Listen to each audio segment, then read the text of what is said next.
my name is Notepad Anon and I write games for fun. So what are we doing today? Well, today we're going to be working on Songs of the White Carnations again. And today we're going to be doing combat and riverboat stuff. And pretty much the rest of the game. Yeah, for lack of a better word, we're going to be attempting to wrap up a majority of the adventure section and riverboat adventures and spend Wednesday just doing advancement. Generally speaking, things are doing pretty alright. I didn't really make any major changes, just small corrections to the wording.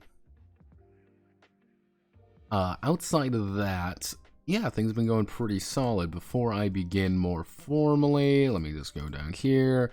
Are you hyped for Zambabos? Yes, I am hyped for Zambabos. I'm curious what people choose to do. So I'm already getting questions of like, what does this mean? Hey, can I do this? Hey, can I do this? I'm like, do whatever the fuck you feel like. I do not care. I believe in you. So I would also like to thank God you're going to make me Mactasia and Zazzy Does Stuff for following. Thank you very much. We are at 158 followers. Good job, team. Though I could talk myself up a little bit here because I can do that. If I go to my good old YouTube studio here, 645 subscribers, and we broke the 1K limit on the Remonstered Edition Detox. I have no idea why. I think I hit another something. I hit something alright, and again we're at 1165 on it. That's kind of weird to me. Generally speaking, this one's finally petered out. I'm okay with that. The odd little games didn't do very well, but it did. Like, the weird thing is with number 7 is that it did really well normally, but now I'm getting like oh yeah, here's 12, 2,000, here's 1,000. I'm like, damn, Zam, I'm doing something right. But yeah, no, we're doing pretty consistently across the board. As you can also see here, I'm going to be putting out quite a few different stuff here coming up. All of these are going to go out tomorrow. This is going to be on Thursday, as you can kind of see here on the 6th. So in case you're all curious about how that's going to go to, yeah, we're going to be working on Songs of the White Carnations today. You keep stumbling in the dark and smacking your shins on the coffee table. That is the algorithm. Yeah, pretty much. I would really like to say that I'm some like algorithmic genius, that I've like secretly discovered the key, but I'm not. I'm just some moron who's managed to hit gold. Now, my curious thing is I'm going to be manipulating Kaiserreich this Thursday. Yes, the video this Thursday is going to be about Kaiserreich, and I want to get this on stream more than anything because I find this fascinating, and I can do this. This is Kaiser Cat Cinema. Now, for a while there, I actually thought that Kaiserreich was, and Kaiser Cat Cinema were the same thing. I thought they were the exact same entity, pretty much. I was wrong on that. I was very wrong. As you can kind of see here, like this is, Kaiserreich. This is the big Hoi 4 mod, as well as Hoi 2, and yeah, Hearts of Iron and Darkest Hour. I believe it started in Hoi 2 though, and not Hoi 3. I don't believe there was Hoi 3 Kaiserreich mod because Hoi 3 was weird. But Kaiser Cat's Cinema was an offshoot of it because of this little line right here. His fascination with alt history and World War II led him to join the Kaiserreich team when Hoi 4 released. Yes, Hoi 4. Known for designing Kaiserreich Adler logo and illustrated propaganda posters. In 2019, Vincent retired as a Kaiserreich developer, focused on his new passion, taking the Kaiserreich universe beyond the game and expanding it into film, art, and comics. She's like, for some reason, this is like the thing now. This is what he does. Is like that makes it sound like it's a separate thing. Also, why is he interested in Kaiserreich? Is Kaiserreich TRPG? This entire fascination for me, anyways, started in if I go Let me do Kaiser Cat. Let me do Kaiser Cat Cinema, YouTube. It started because of this.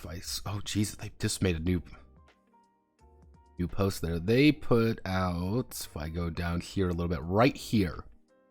Beyond the art book, we have an exciting discussion about a cool project we could launch in the alt history space once the book is done. If you had to pick one, what would be most interested? And what one was a political tabletop RPG system. And I voted a board game. Like, board game seems fun, you know, more graphic novels, miniatures, but like, yeah, 50% of the people, and I know, you know, 1.3 thousand people were like, I want a tabletop RPG. So my fascination kind of spiked. My fascination in it, I was like, now we're gaming. Now I'm like, now I'm curious. Because it's just the wording on it's a little bit weird. A political tabletop RPG system. Not anything. It's just a political one. I'm like, that's odd. And yeah, this is what they do a lot. Like, they even have like, oh, you can have templates here. You know, more like, look, here's this. Here's a bunch of artwork that the guy does. Here's a bunch of. I still have no idea what the fuck this is. These look the exact same to me. I guess I'll vote dark leather, but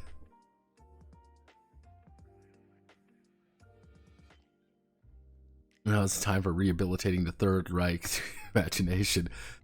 Technically, this would be the Second Reich. Yeah, this would be the Second Reich because this was the Empire of Germany. The entire idea of Kaiser Reich is, what if Germany won World War I? And it spiraled into this fucking nightmare. Mostly because we also get let me see if I do. Yeah, Huey Long. If I Google Huey Long, yeah, here's Huey Long. He's the cool guy in Kaiser Reich. Everybody likes Huey. Yeah, you kind of. However, if I type in the word K, Huey Long is also in Kaiser Reich. Literally got like Superman, but also the villain. He's the super villain, but also the superhero. I find it very amusing for him, as you can kind of see. Huey Long, yeah, Huey Long through every single Hoy form mod. Everybody loves Huey. You know, they're in the good old Federals. I find it fascinating just how, like, yeah, right here.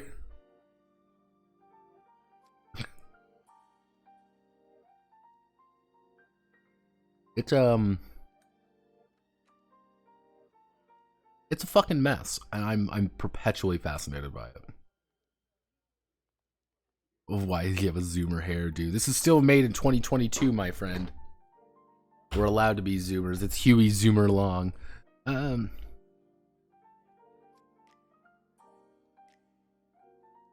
not calling it Guns of the Patriots. Bad notepad. Bad notepad.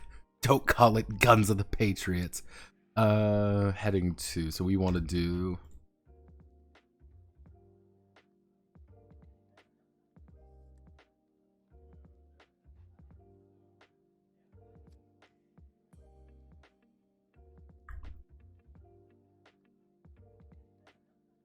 There we go, firefights in the Garden of Eden. So let's see, combat, combat, yeah. Combat.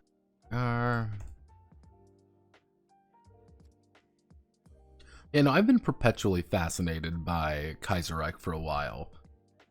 Simply because I'm like, I'm curious what this actually means. Like, when you hear the term a political tabletop role-playing game, what do you, like, what's the first thing that comes to mind? Whatever comes to my mind is not positive, I can tell you that much. I'm like, no, that seems pretty bad.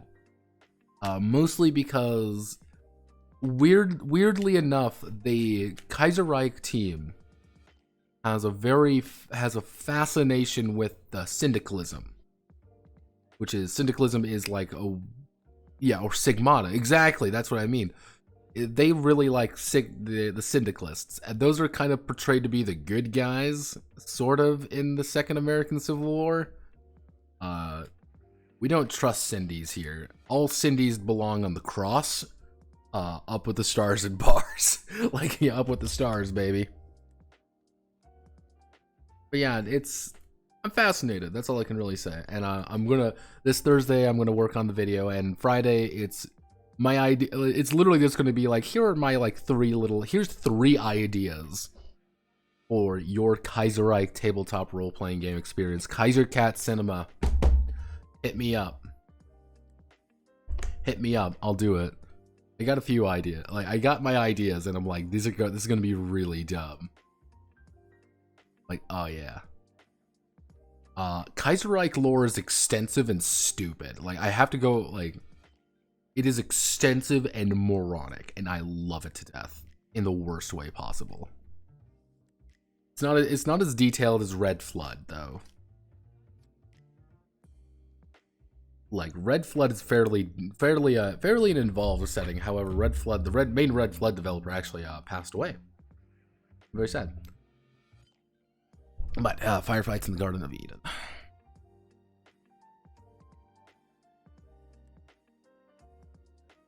We just open up literally everything. Gives me the emotional distance to call it dumb. Yeah.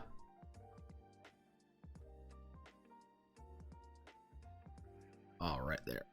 Ooh. Ooh. So we want to do. How do we want to word this? How do we want to open this up with?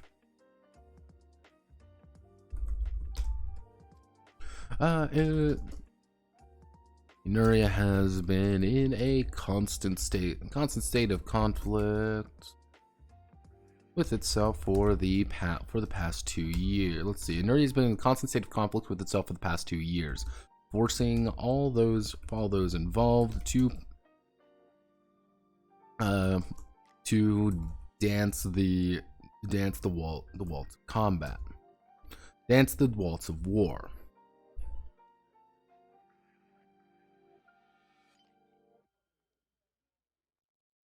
Soldiers, actually no, civilians. Civilians are caught in explosions, caught in artillery fire. Soldiers die on lonely hills, and more than a few. Let's see. And heroes on both sides become martyrs by the morning dawn. Combat to the vagabonds.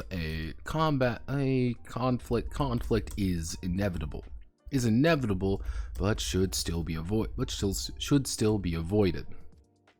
Actually, no, but should still. Conflict is a part of life, and when the guns are drawn. Actually, when guns are drawn, when the guns are drawn and the knives come out, they'll be forced to defend themselves. There we go.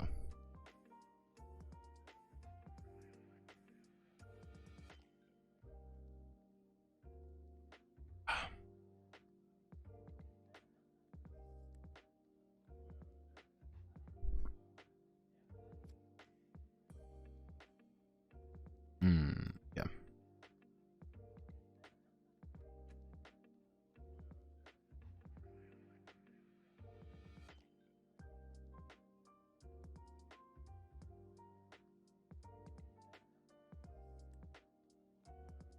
Fuck. No. Don't look at the other server. Bad me. Do not look at other server. Let's see. They'll be forced to defend themselves.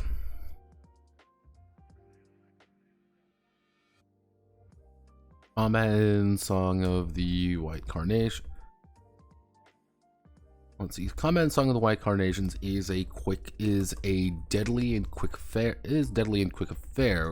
Where only a few shots can be the difference between life and death.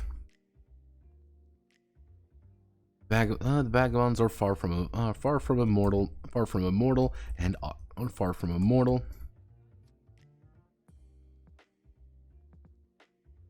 I have fate on their. Make every shot count. Make every shot count. So first things first, we're going to establish the how do we want to format this, because I'm not gonna go for like a really detailed.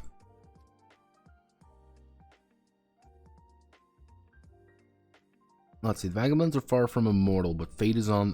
But have fate on their side. With a bit of luck, they may come out unharmed, or a bloody mess. There we go. The vagabonds are far from immortal, but have fate on their side. With a bit of luck, they may come out unharmed, or a bloody mess. There we go. Kind of understand. We don't want combat. Combat is scary. Oh, I gotta add to that reviewer list. Nice.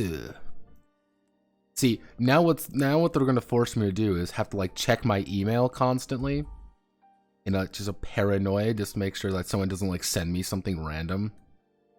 Being like, can you please review my game, please? I want you to review my game. Please. Like, yes, I will review your game. I will not be kind because I am not a just god. I am mean.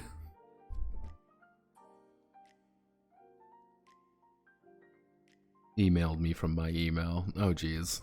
See, it's always scary when you get like, oh god, this isn't just a spam email. Fuck. What do they call you? Like, call you a bitch or something? Like, let's see. We want to work. I've made it, I thought. This is never good. We want to do...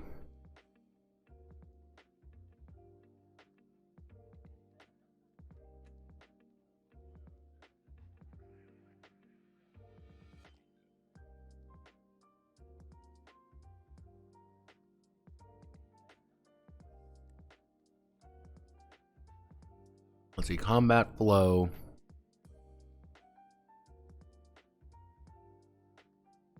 Flow of battle, heaven and hell. Decisive action.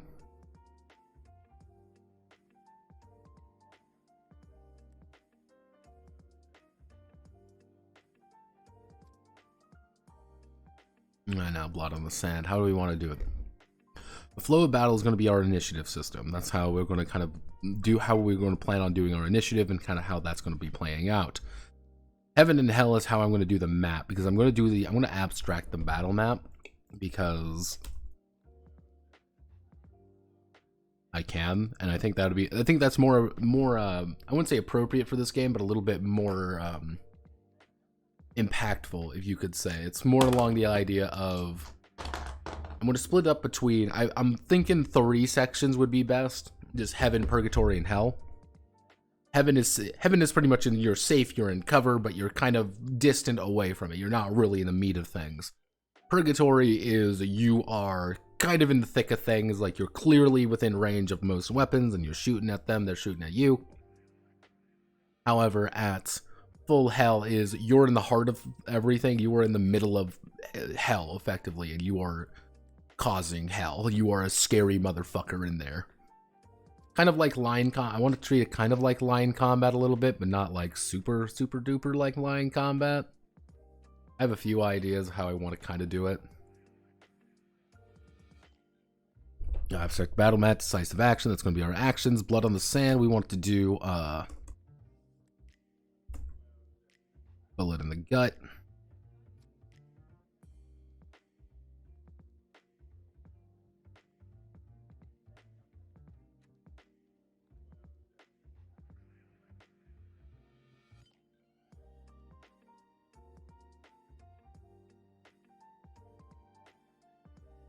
Weapons of war. Okay, so we do these. So the flow of battle. When Actually, no. Actually, we can do.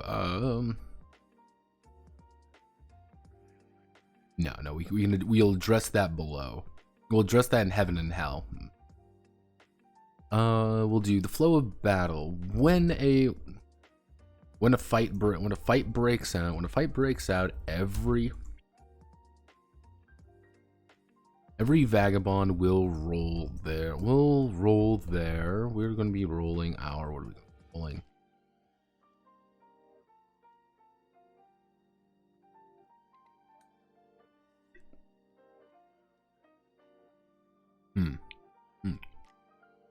Every vagabond will roll 2d6. Will roll 2d6 to determine their how do we? I don't want to call it initiative necessarily because it's more like. Yeah. Okay. Actually, no. When a fight breaks out, every vagabond will roll 2d6 to determine their current.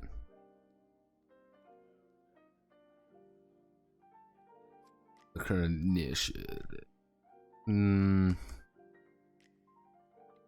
the fight breaks out, every vagabond will roll 2d6 to determine.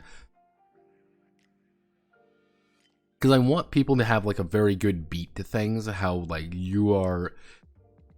I don't want everyone sitting in cover going bang bang bang bang. I want this to go really fast, very intense, very How do I want to word this? I want to add 2d when vagabond rolls 2d6 to determine their current. How do I want to do this?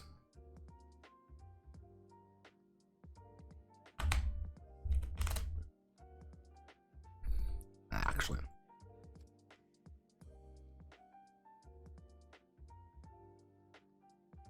no. Actually, we'll just do initiative. No, it's fuck. How do I want to word this? Because how I want to do this is, so vagabond will roll 2d6 to the current blank. They will. They from there. We'll go with initiative. We'll keep it pretty clean.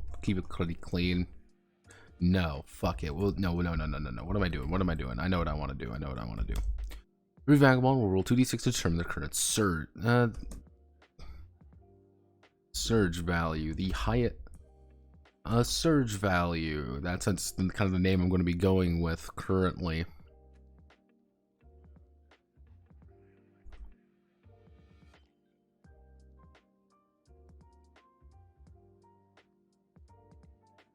Let's see, a current awareness. Let's see. This reflects a mixture of their current awareness and ability to react in the field. A vagabond can spend their surge value to gain a certain number to acquire additional actions per round. Additional actions during their turn.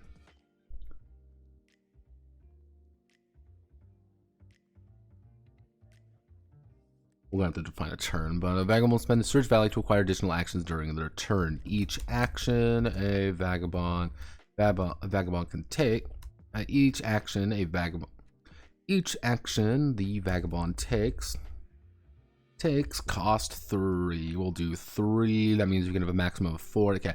Every action a vagabond takes cost 3 surge value.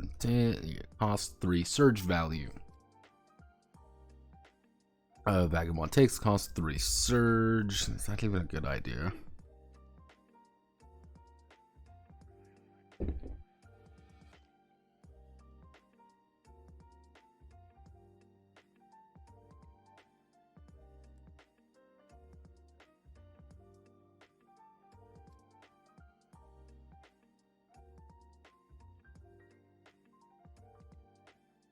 What am I thinking of? What am I thinking of here? Come on, me.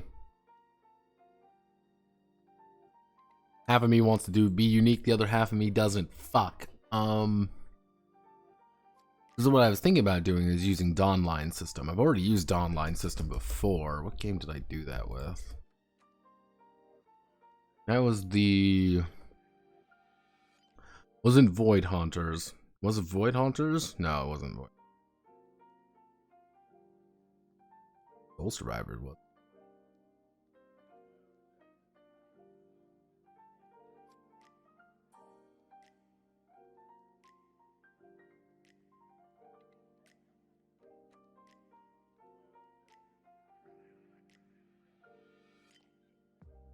Oh, it was Void Haunters, wasn't it?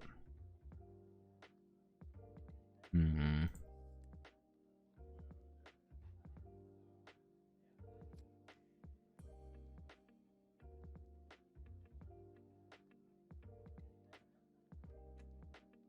No, it wasn't Void. What did I do this with? What game did I do? If you can't tell, my ability to even remember where the fuck which games I've done is getting a little bit worse over time. What did I do with it? Which one did I do? Oh, it was ZDT, wasn't it? It was ZDT.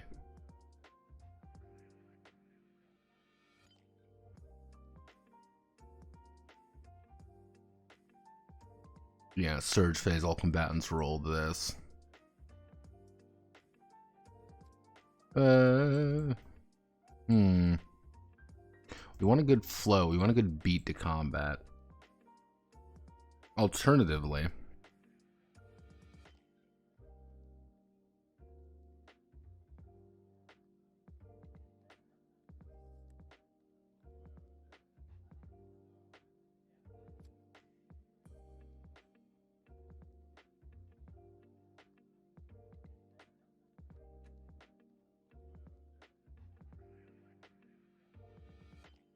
turns representing their total actions. If you can't tell, I'm a little bit flustered on this one because I can see what it is. That's the thing. I can see in my head what it is. Guns come out. I draw my gun, you draw yours. Both die for cover. Bang, bang, bang, bang. We're trying to shoot each other. We're trying to hit one another. Moving around. We're trying to dodge out. Everything's abstracted. Actually, what we can do. So, actually, no. During combat, every combatant is assigned an initiative value. Initiative value, which is the combination of their adventure plus conflict. Actually, which is a conflict plus 1d. Yeah, conflict plus 2d6, which is a 2d6 plus conflict roll. This conflict roll, conflict check. Now, every combatant is assigned an initiative value representing when they will be acting in the turn order. Fuck. No, gotta rewrite that.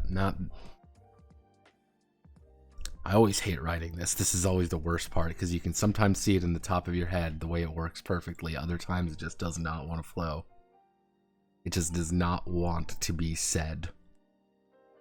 And that drives me up the fucking wall sometimes. Because you can see it. That's the worst part usually for me anyway, is that you can see it. But seeing it sometimes doesn't work. So I guess we divide it into... Actually, so...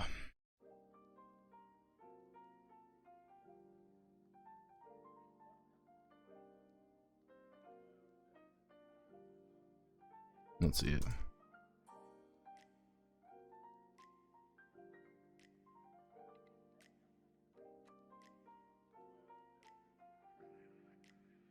Let's see. It turns the total amount of a combatant's actions.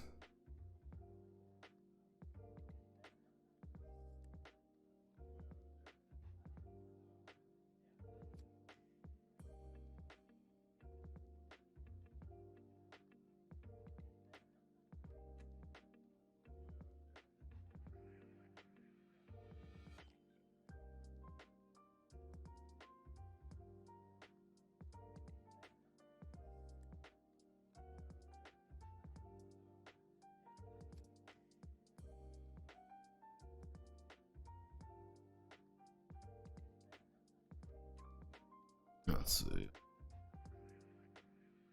Each round roughly correlates to 10 seconds. Each round roughly correlates to 10 seconds. Actually, no, we'll do 6 seconds.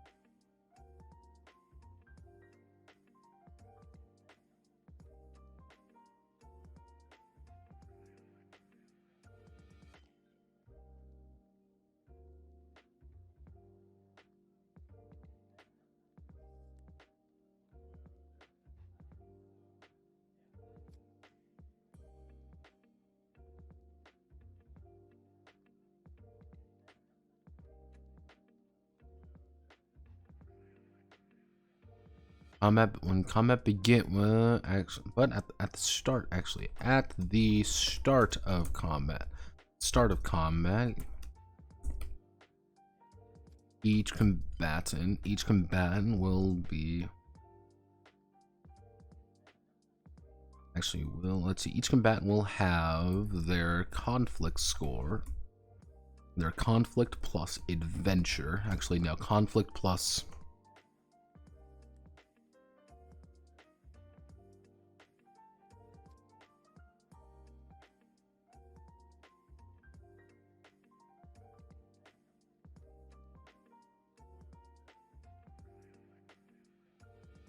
Conflict plus mystery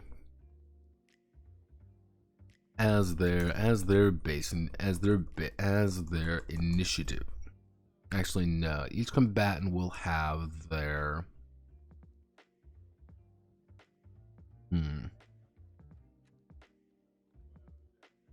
Each combatant will have their conflict as their base initiative value, representing when in the descending turn order they will act. When determining at the start of every round.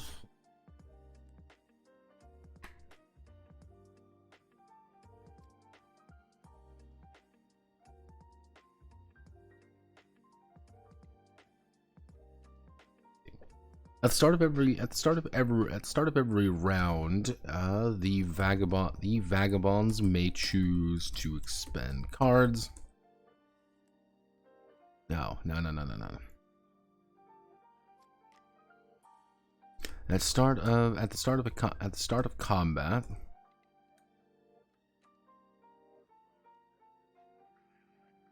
Vagabonds will roll 2d6. Will roll 2d6 to determine their initiative, which represents their order on the which represent their order in the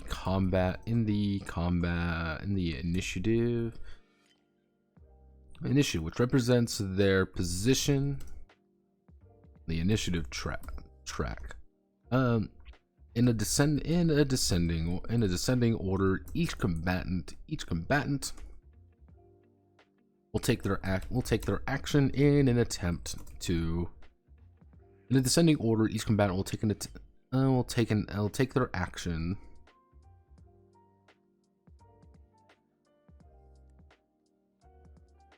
Let's see. In a descending order, each combatant will take an action to.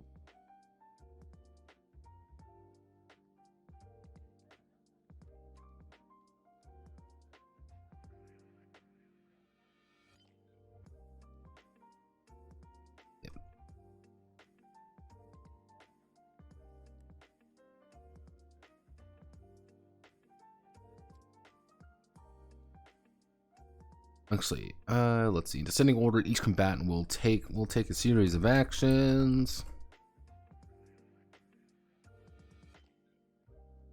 Claim victory over their enemy. Let's see. Each combatant will take a series of actions in an attempt to claim victory over their enemy.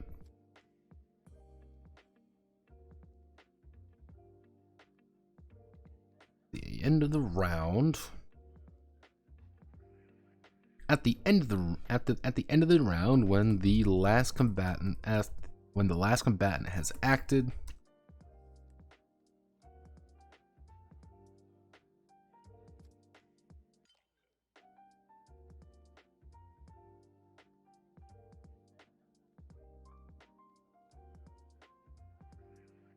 have I extended the same courtesy? No, I don't think I don't believe I have, because they've just been kind of doing their own thing, and I'm okay with that. I'm not really going to be like, hey, you want to do this? It was mostly for you guys, because I thought it would be fun. The thread's still chugging, though. And when I mean chugging, it's chugging. Like, it's been very slow this month. I don't know if it's just because just not a lot of people are talking, or it's just not much to report in. Maybe just because it was Saturday. That's also a very likely likely thing that is occurring, just because it started on a Saturday, and that's kind of hindering people.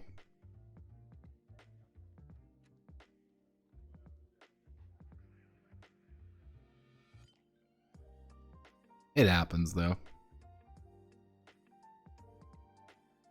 Oh. Also, don't hesitate to just make Zombicide. You can do better than it. Ugh.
I love my mom to death, but she likes to talk. Hello, everyone. I am back. I am alive. I am not gone. Yeah, my mom really, really wanted to talk about her day. Because some fucking kid decided to threaten one of her coworkers with a knife.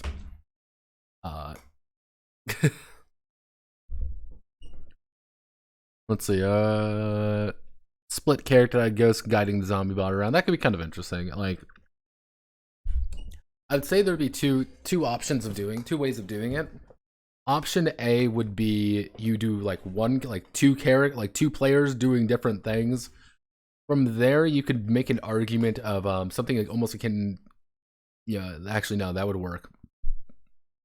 So it's kind of like both of you have, one player is physical, one player is non-physical, and you kind of have to work with each other on that front. So if it's kind of like if the zombie is kind of not doing too well in one aspect, the ghost may be able to, but if the ghost's not doing too well, the zombie's kind of has his own issue.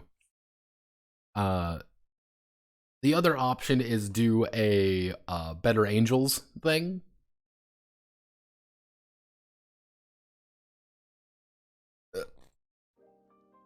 The Better Angels method would be like everybody's playing different. Pretty much one player is a zombie. Like player A, okay, I can see easier if I just write it out. So like player A, zombie is player B's ghost. But player B zombie is player C's ghost.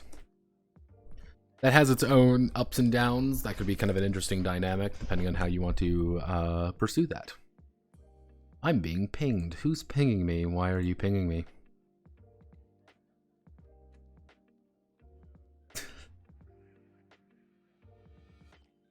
Oh, geez. People are... Why? It has its very an interesting... approach to things. Let's just say that there's a very interesting approach to the Better Angels thing, which if one day when Supers wins a case, we might be able to actually go over Better Angels. At the end of the round, when the last combatant has acted, each side...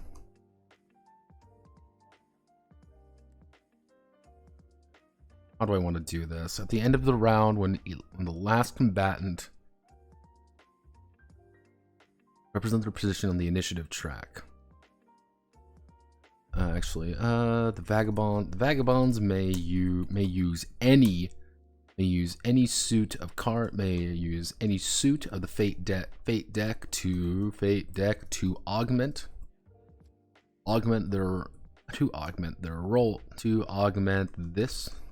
this roll while also manipulating. Which I need to put a footnote. Having an advantageous. Actually, having a fortunate result often means that the character is that the vagabond is in a fortunate position, while what do they end up calling it? Not a disastrous, but did I call it a disastrous? Yeah, disastrous result. While a disastrous result results in is a bad position without proper recourse. So the idea being, like, let's say I roll, I got a 6 and 2, I got an 8, and let's see, I roll a little bit. Let's myself my hand here real fast. Got my 5 cards. I can say, okay, I got an 8. I want to spend my 5 of hearts real fast, and instead of an 8, I have 13 now. 13 initiative. I'm acting faster. I'm having advantage. But if I say ace, for example, that means I bring it up to a fortunate result. What happens there, all of a sudden, is that I have the kind of an advantage, you could say. Like, something has clearly gone right for me. I've drawn my gun real fast. I've quick drawed my gun. The enemy is kind of, not quite ready for me. I surge ahead. I have like a little bit of I'm stepping forward a little bit more, and they're clearly like, oh shit. Oh no!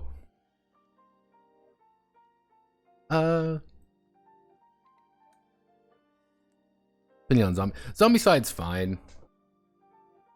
I think the thing with Zombicide is that it's a perfectly fine board game. It just, I think it kind of just got, how do I want to word this? I think it got too big for its own good. I think they just kept adding more and more things rather than really kind of improving upon the formula at all. And I think they could have probably, instead of just making like 19 different fucking expansions for Zombicide, they could have probably said like, oh, we just want to make something better or cheaper or something. Because like Zombicide 2nd edition full on is $370. Like this shit is not cheap. Like this is very expensive. Like, so if you can make cheap Zombicide, then like, yeah, no, you are you're rolling in the money. Yeah, you're rolling. You're doing it. Yeah, right here.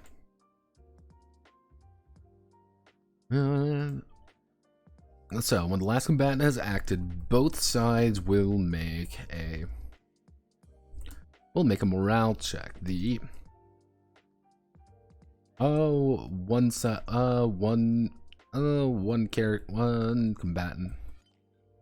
combatant on either side rolls 2d6. I see one combatant on either side rolls 2d6 to determine. Actually, no.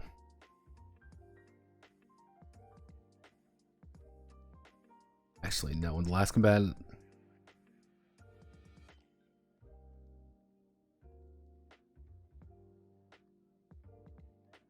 Whoever sustained. Well. How do I want to do this?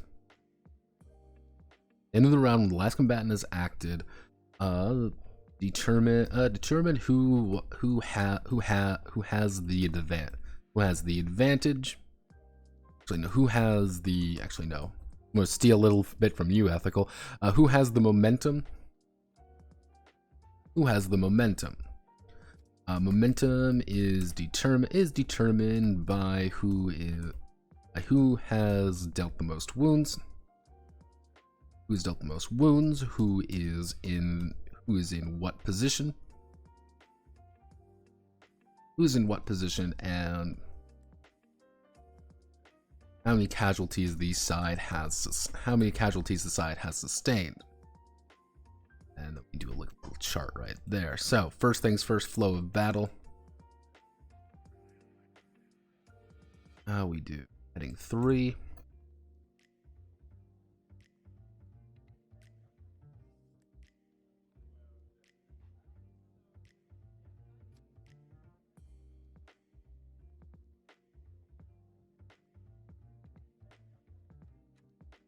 Results do. Let's see. Who's dealt the most wound? Who's in what position? How many casualties each side sustain? Dealt most wounds, and who is in what position? Whoever has seized the momentum adds plus 1d6.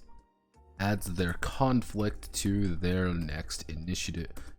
Roll. Next initiative roll at the start of the round. At the start of the next round. We'll determine their initiative each round.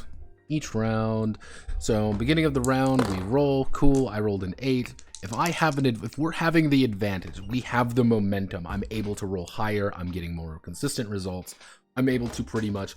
I'm really rolling here. I'm doing good. It's adds plus 1d6 to their next initiative roll and start of the next round. Actually, I gotta remember one thing. That reminds me, I need to add a note here up here real fast. It's a very specific circumstance that can occur. If somehow the Vagabond rolls a disastrous and fortunate fortunate result. 4d6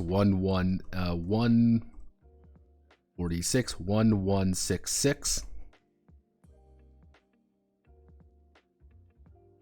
Let's see, rolls a disastrous and fortunate result. 46 1166.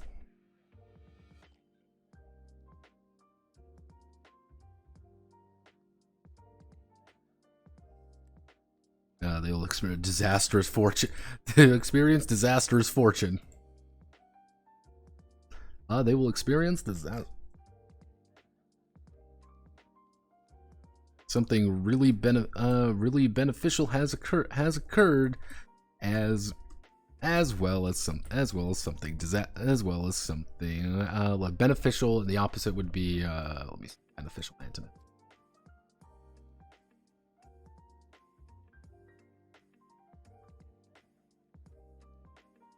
As well as something detrimental.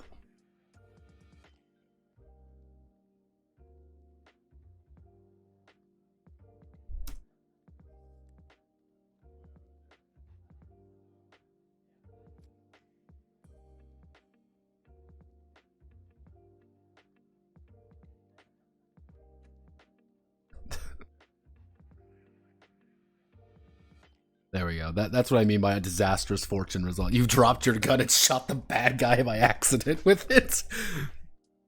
Yeah, it's one of those things. It's like, haha, I'm gonna shoot you. Oh, super fortunate. Yeah, it's like you clearly dropped your gun like a moron, but you shot somebody you shot someone you needed to. It's a very rare circumstance that this has occurred. This is an incredibly rare circumstance. However, it is still hilarious if it does occur. It should be treated as such, by the way. Let's see. It's going for more comedic element. Zombie and ghosts are independent entities, same person. May physically interact with the world, but not too bright. Where all the girls may have the memories. Maybe typical haunting things.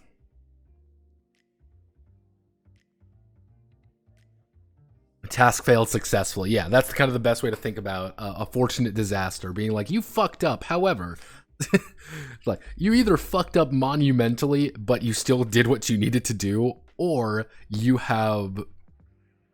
succeeded so terribly that everything has gone right.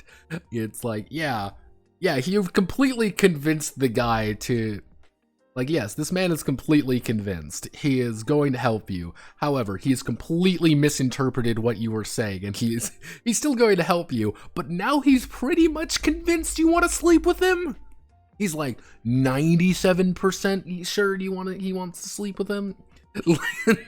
Like yes, of course. Be like, no, no.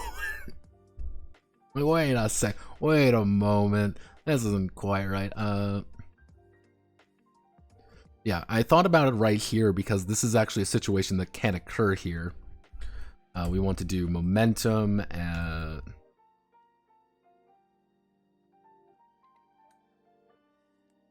We do combat event, momentum, momentum gain, and momentum.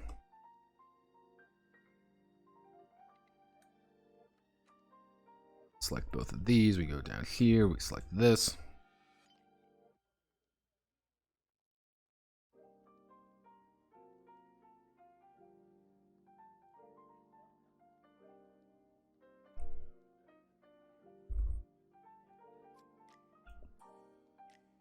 Actually, no, what I can do is in heaven.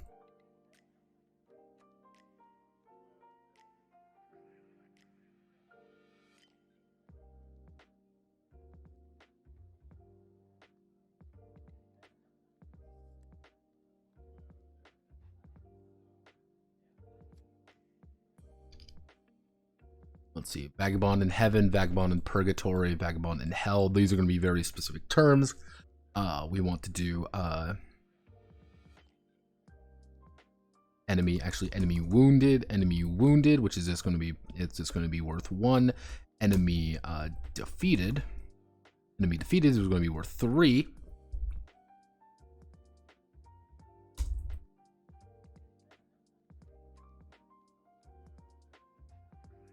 Actually, no.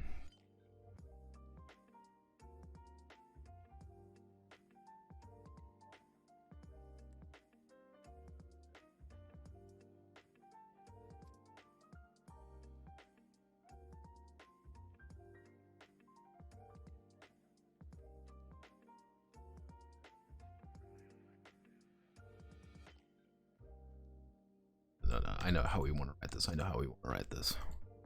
At the end of the at the end of the round, when the last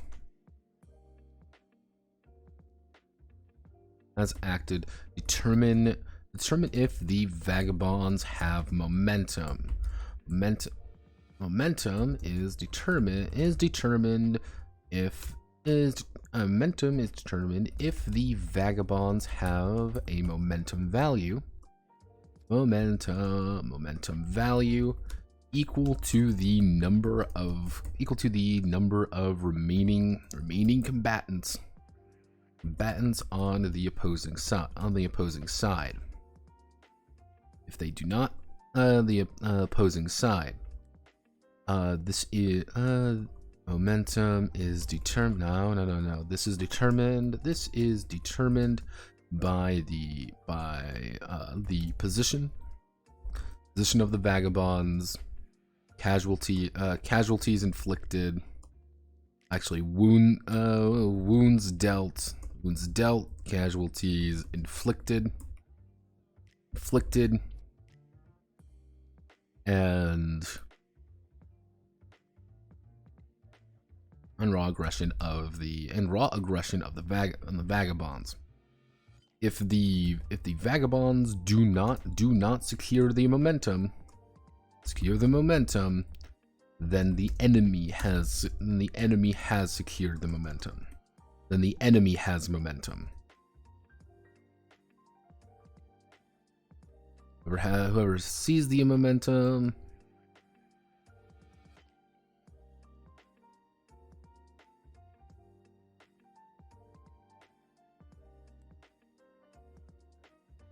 +C or +C to the next initiative roll at the start of the next round.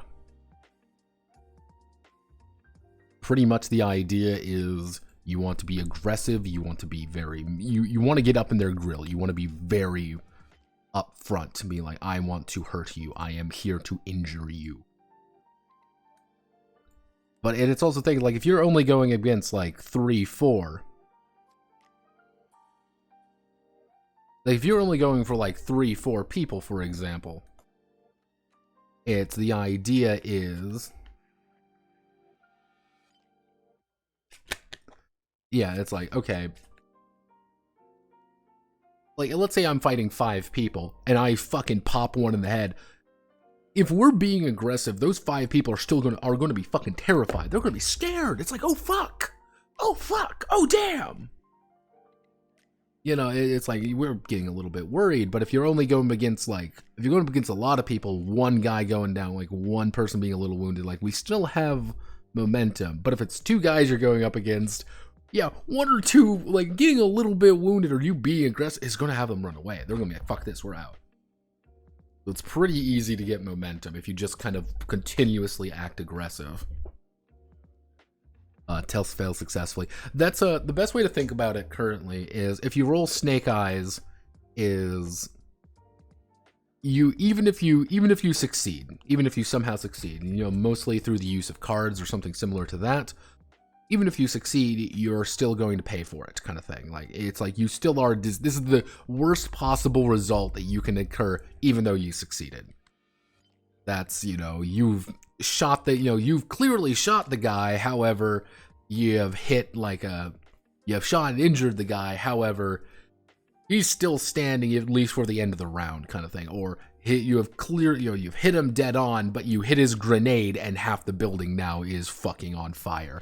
Or it's like, yeah, or it's in case for something like convincing somebody, being like, he's convinced, but he's completely suspicious of you now. He does not trust you. Double sixes, though, are the best possible result, even if you fail, possibly. You know, you're probably not going to fail with the success, but it's fortunate. Things have gone completely right. That's, hey, you've leaped from one building to the other. You actually have you hit the other side of the building, but you got a good running start. You've caught up to him more than anything. Good leap. You've found the clue you need to find, and it's going to lead you exactly where you need to go. Like, this is something you completely know. Even if you fail, it's like, yeah, this thing is really difficult. You still kind of succeeded, but kind of not. It's, hey, this is an difficulty 18 check, and you were operating at a fucking +2. for this. Fortunate result is you still make the turn, your wheel came on, you made the turn, your car doesn't make it though, and like something's a little bit wrong there instead of just crashing the thing. However, in the very rare circumstance is technically you can get more dice. If you roll a 6-6-1-1, that is a disastrous fortune, which is something has gone horrifically, horribly right and wrong at the exact same time. And it's one of those things you drop your gun and shoot the enemy on accident with it. Or it's like this, you leap through the air heroically. And even if you fail, you crash through a window and they're into like someone's apartment next door kind of thing. Be like, oh, well, I'm just going to open the door here. I'm right where I need to be. Or like, it's shit like that. Things have gone horrifically right or horrifically wrong, but you've still done it. This is an incredibly rare circumstance. It's 6-6-1-1. That is the incredibly rare and very unlikely situation. To give you an idea of how rare it would possibly be, if we go to any dice, technically, if we do 4d6, to roll this perfectly, actually no, it would be 2d6. The exact percentages would be something along the lines of, if we do 2 out of 12, we got a 1 in, no, it would be 1 out of 6 times 1 out, that's what you have a 1 in 36 chance. That would be let me see if I can do my math correctly. Doing my math, you have about a 1 in 1,296% chance of rolling that perfectly, because you have to roll dubs. Not only you have to roll dubs, you've got to roll dubs twice, which is very rare. If you kind of look at even like 4d6, you have a 0.08% chance of doing that, of rolling all ones on a 4d6, for example, or all sixes. Like, that's less than 1%. Like, that's fine. It's for extremely situational situations. That's the joke. Vagabond's wounded.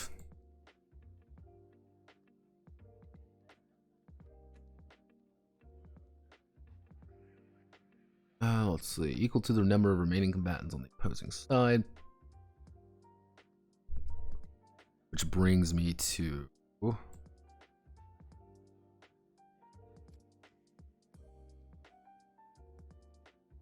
heaven or hell.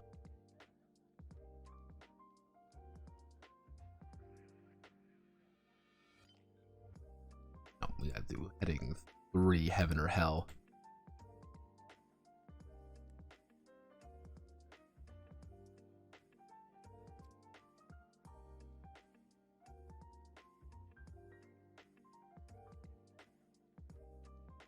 In the name of heaven, a promised land. Heaven or hell. Combat in Song of the White Carnation. Song of the White Carnations is split between. Actually, no. Combat has two states. Have two states of two theaters of action. Two theaters of action. Theater of the mind, and theater of purgatory. And actually the theater of Eden. Let's see. Theater of the mind. Theater of the mind has a situation become more abstracted.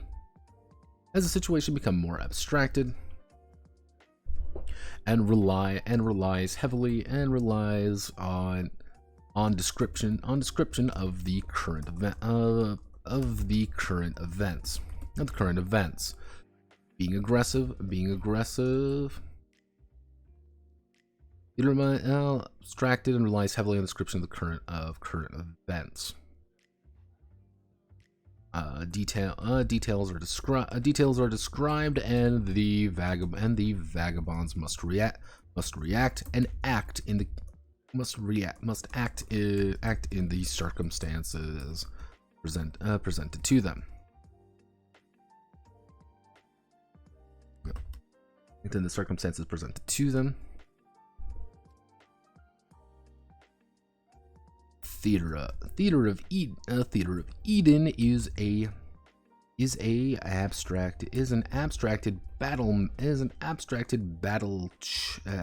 combat chart page field.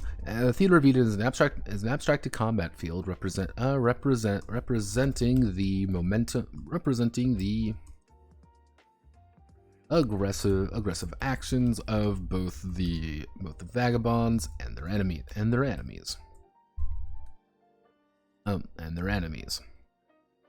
Both have their value.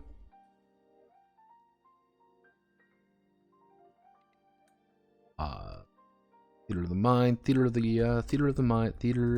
the mind is ideal for on the move or more unique situations. More unique situations the vagabonds may find themselves in during their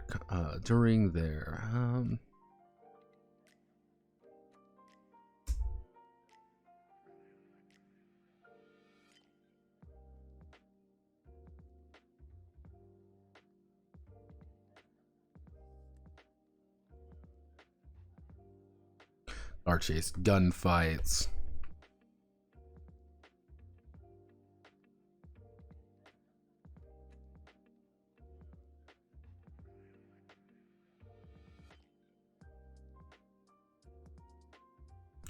Theater of Eden.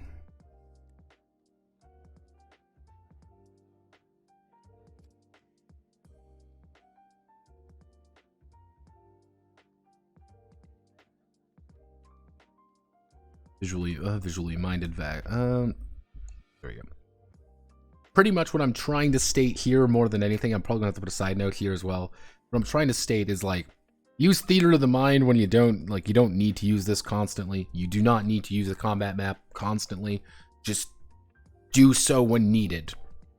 You know, if you think like, I need to use this, you can use this. If you don't need to use it, don't fucking use it.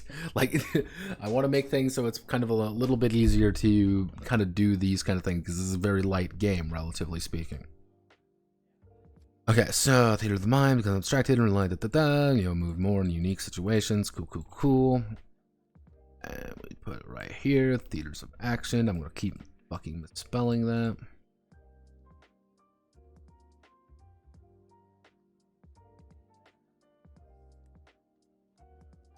Does not also like my British spelling of things. Is tightrope a duel or any other sort of strange situations. Theta. Eden. The Theater of Eden.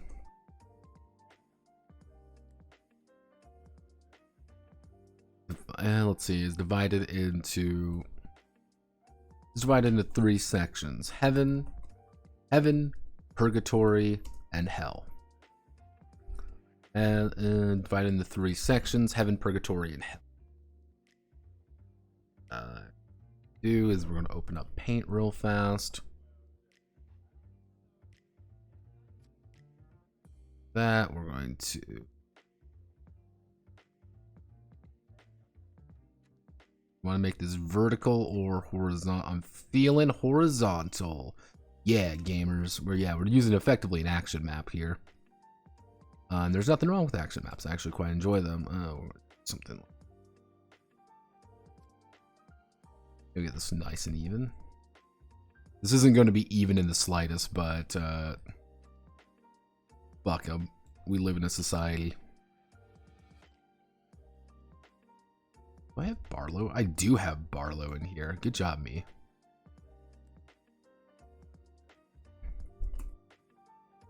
Heaven.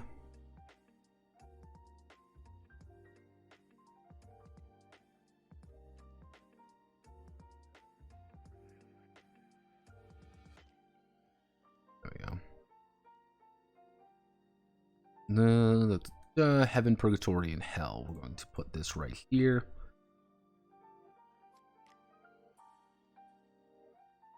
Very simple. I will be adding more things to it in a bit. But regardless, it's Midnight in the Garden of Eden.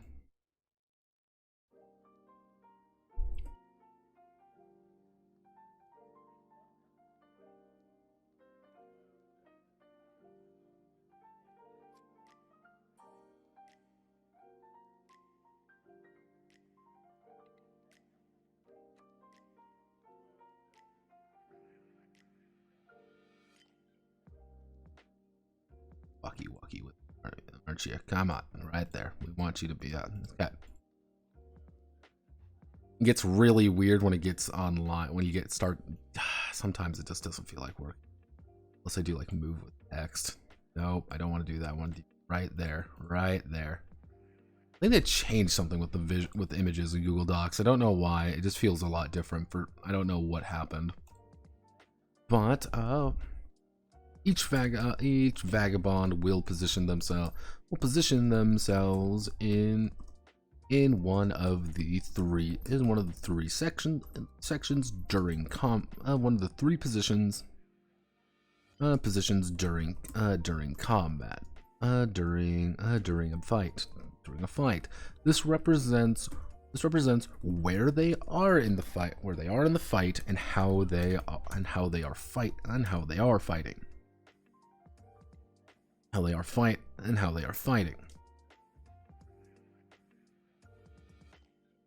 Because we're not going to deal with ranges or anything. It's just a little bit abstracted, a little bit odd.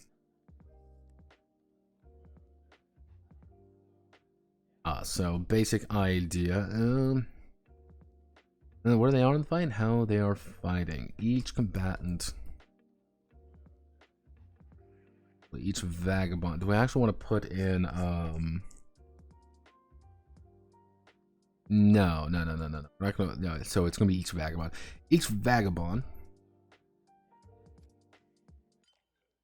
Actually, no. Do I want to put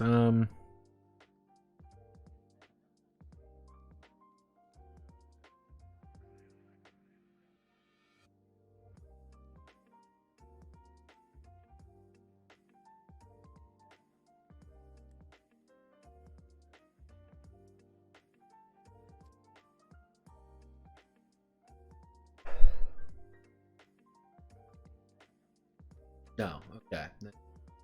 That's yeah, no. So each combatant will position themselves along the lines of heaven. Will position themselves on the following will position themselves on the fucking hell. Position themselves on 3 positions during a fight. This represents where they are in the fight and how they are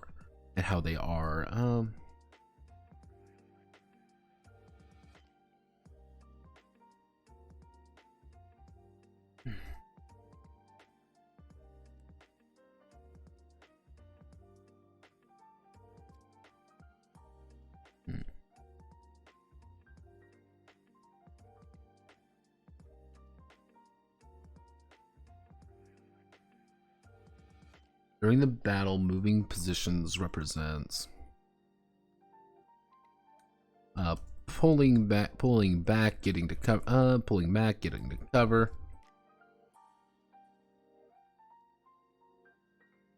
and any other assortment of let's see, pulling back, getting to cover, advancing under fire, or attempting to stab the opposition with a knife. Heaven is safety. Let's see. Heaven is safety and protected.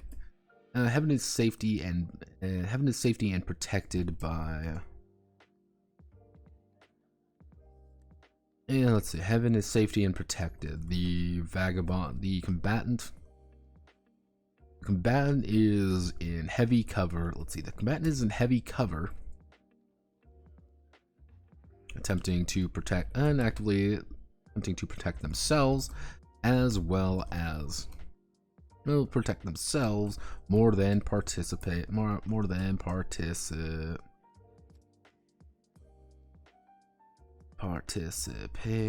the conflict.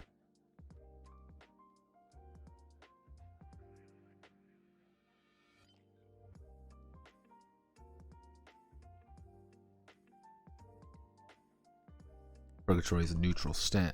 Purgatory is a neutral stand. Neutral stance. Let's see. Purgatory is a neutral stance. Able to.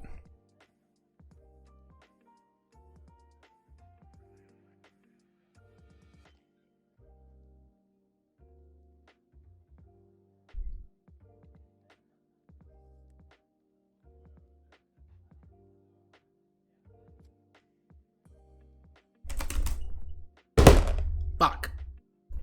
Doesn't work here. I don't know what's going on. This doesn't sound right. Why doesn't it sound right? I don't have time to. I gotta get this done today though.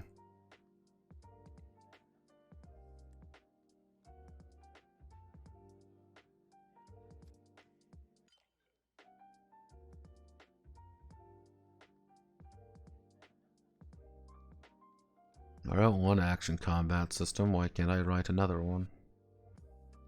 I can see it right up here. I can see it, and it's not working. I don't know why. Where is it? Where is it? Where is it? Where is it? Where is it?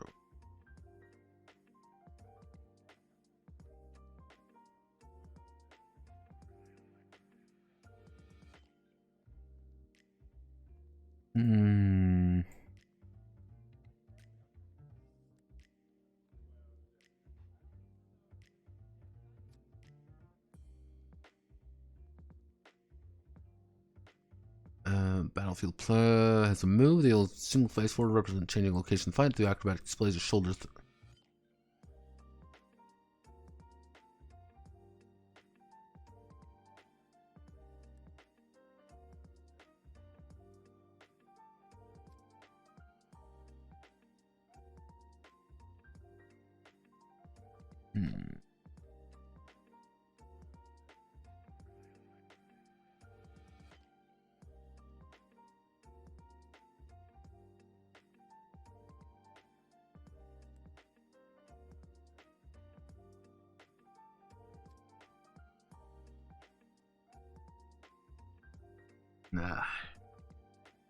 What am I seeing here? What am I seeing here? Come on, Notepad. I know you know this.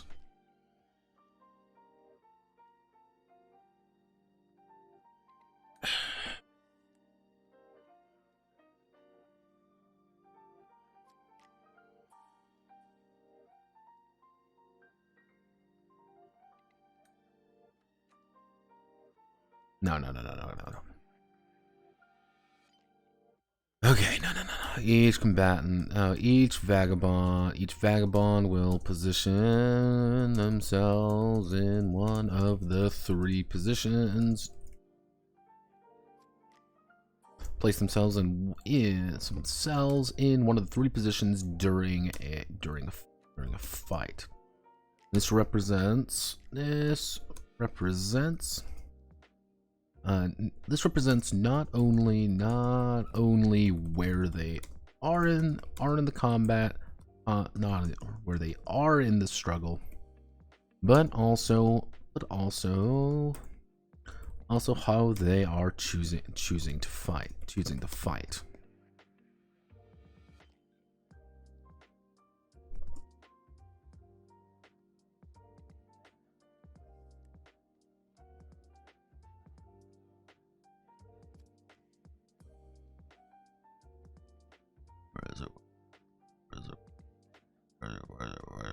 There we go.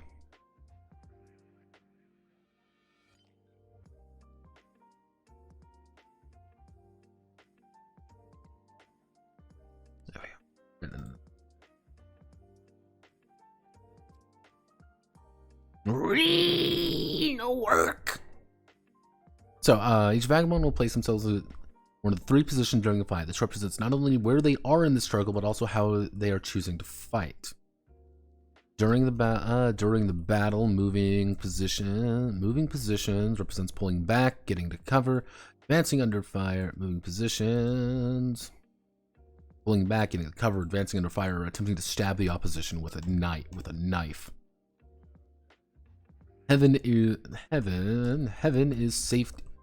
safety and hunkering down, while difficult to injure or hit. Combat effective. The use of the vagabond in the fight is diminished to quick pot shots and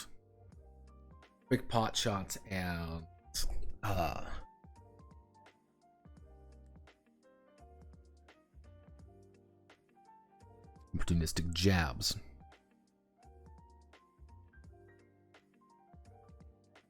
And for the last 15 minutes, me being sad.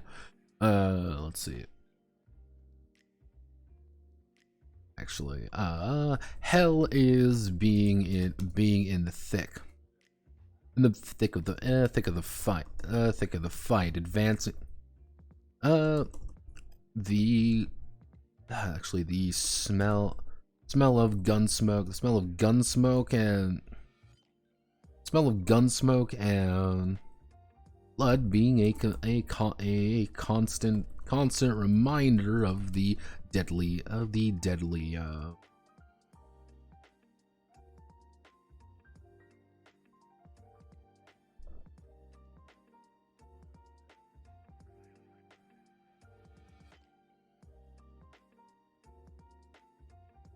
dance. The vagabond is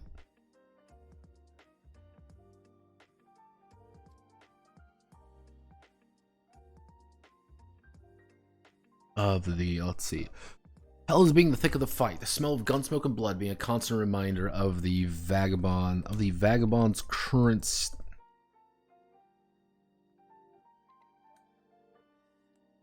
reminder of the vagabond's current adrenaline high of. How many actually good gag / shitpost games are there? Kind of hard to determine.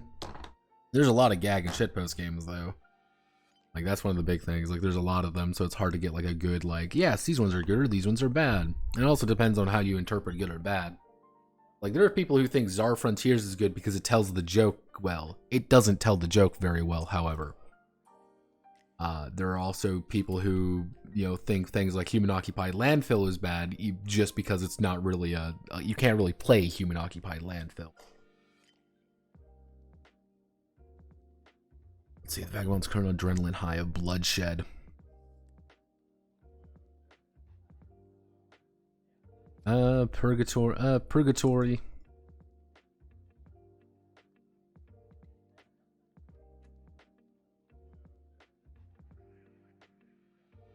is a neutral state of carnage. Knee deep in the muck without.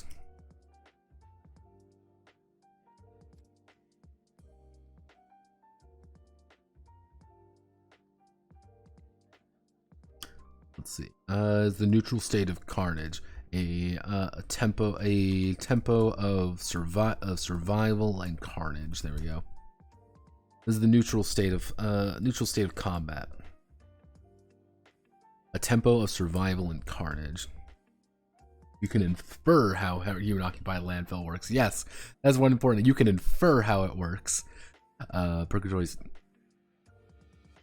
neutral.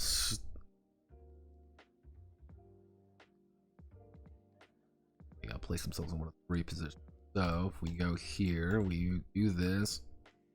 Heaven is safe and hunkering down.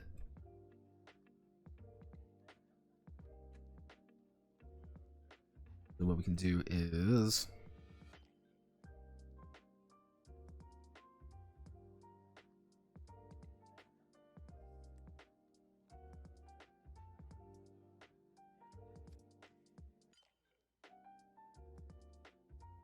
TN12 to hit.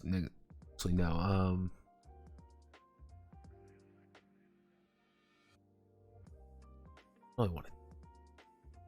I'll think about the bonuses in a bit, which I'm just gonna do think about stuff here. Let's write combat. Let's write the actual like minute-to-minute stuff about combat first.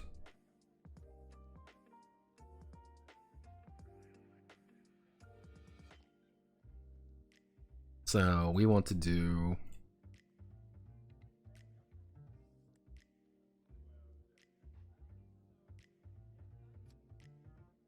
decisive action consequences. When it is the when it is the vagabonds.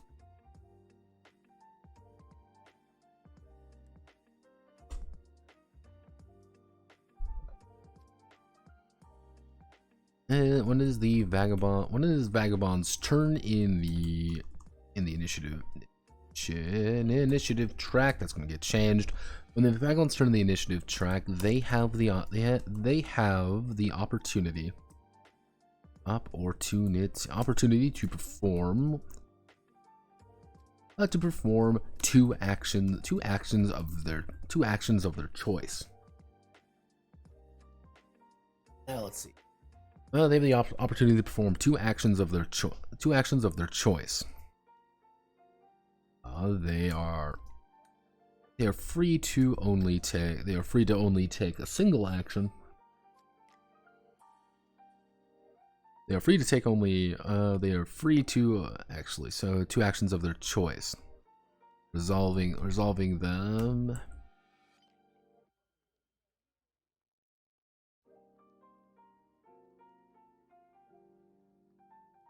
Let's see. Should the vagabond wish to take a third action? Actually, no. Should the vagabond wish to take a third action?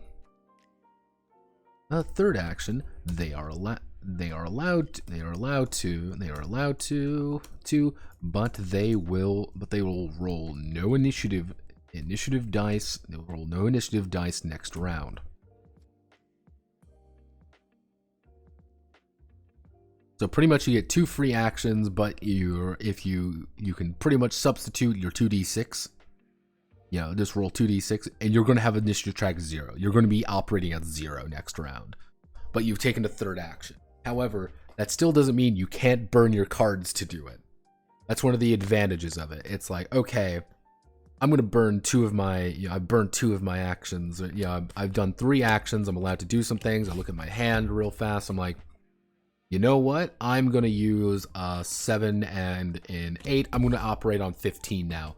I've burnt 2 very valuable cards, but I'm operating on 15, but I didn't roll anything. So if you've got cards, you can kind of get a more consistent position.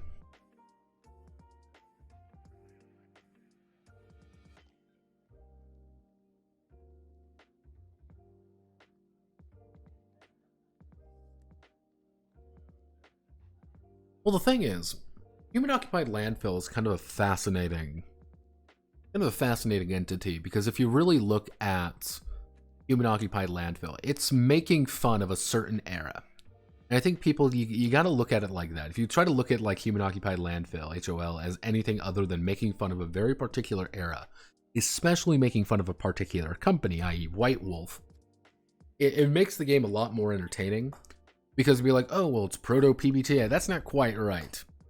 Because the joke they are making with the idea of like, oh, well, you only have very certain characters, blah, blah, blah. But the joke they're making is the fact that you had, at that time, it's kind of 2nd edition was the big thing. You had things like, it was like things like 2nd edition, for example, you had White Wolf. Because one of the issues with White Wolf was they would always provide you a set of sample characters to play, and that was the joke. He was like, yeah, here's the sample characters that usually they give you in White Wolf. That's hello phone that sometimes break the rules. Give me 1 second. I'm getting called again. Fuck.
You should do a little opinion on human-occupied landfill.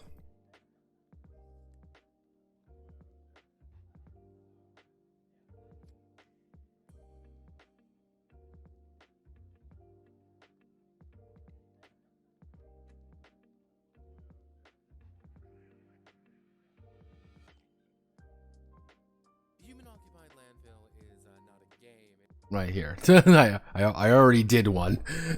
This was a while ago, actually. It's like the issue is like you can't really I couldn't really like go over it in any detail because if you go over a human-occupied landfill, it just doesn't. There isn't really much there, to be honest. It's the joke. That's the joke, though. Human-occupied landfill was by Black Dog, but way back in the day. What I was able to kind of find out about them, one of the things about human-occupied landfill that was kind of interesting was that it was a product of its time. It was making fun of it, because the entire thing is, he wrote the entire thing. The entire book is hand-done. He has little notes, he has little, like, jokes in it, he has things that he writes into it.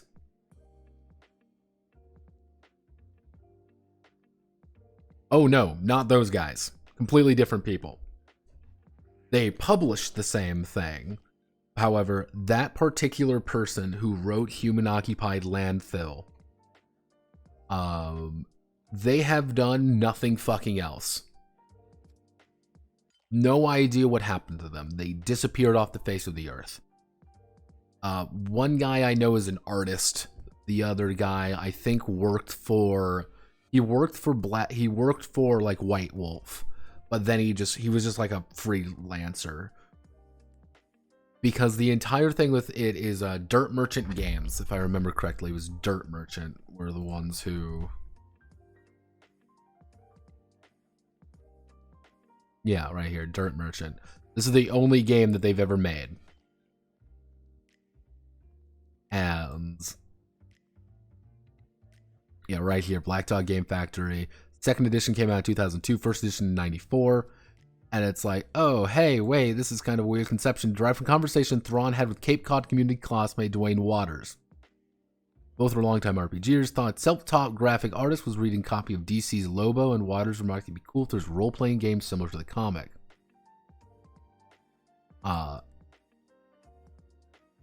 Yeah, playtest Cape Cod Community Dragons Club. The thing is, there is a... I think at one point there was a there was a... I would say at one point there was a particular system that was actually fully functional, but they changed it to more of a satire and kind of a jokey game.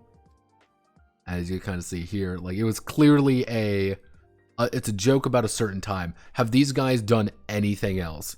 No, I have not found anything else on these guys, because one of the main ones was Todd Shigusi. There's a non-zero chance that it's this guy, who is a Utah third. You know, there's a non-zero chance that this fucking judge wrote Human-Occupied Landfill. That's all I could really... It's hard to tell. Is it like... Is it really him? Is it not him? I don't know. It could just literally be an unfortunate comparison. The timing kind of adds up, but also doesn't at the same time. What was the other guy's name? Daniel Thrawn was the other big one.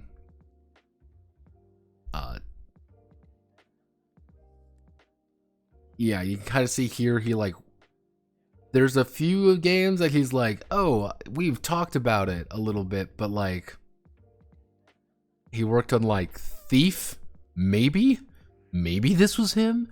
Who knows? It's kind of hard to kind of say. It would kind of make sense because he did kind of like concept art and stuff, but like not much anything else. Or it could just be someone with a very similar name. It's kind of hard to tell. But these guys have not really done anything else. It was put into Black Dog because of a joke. Yeah, get powered by stealing, powered by theft. Okay, so with Vagabond initiative check, they have the opportunity to perform 2 actions. But they will roll no initiative dice next round. So we're going to have to then do every single action. So basic attack. So we want to do a basic attack. So what's going to be our basic moves? What are the most simple things we can do? We want to do a attack. Attack, obviously. We want to do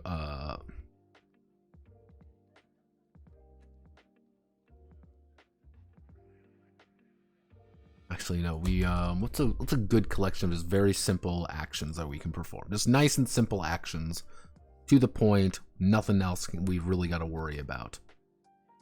Maybe MGR's got something we can just reference more than anything. Action combat. Yeah, okay. So let's do something like we got to attack. We don't need breather necessarily, but we can put in something like a breather. Kind of maybe like, yeah, you get a little bit of a bonus here to do something else. Maybe we do defense would be a good one. Equipment would be a solid one. Maneuver, obviously. There is always an essential action.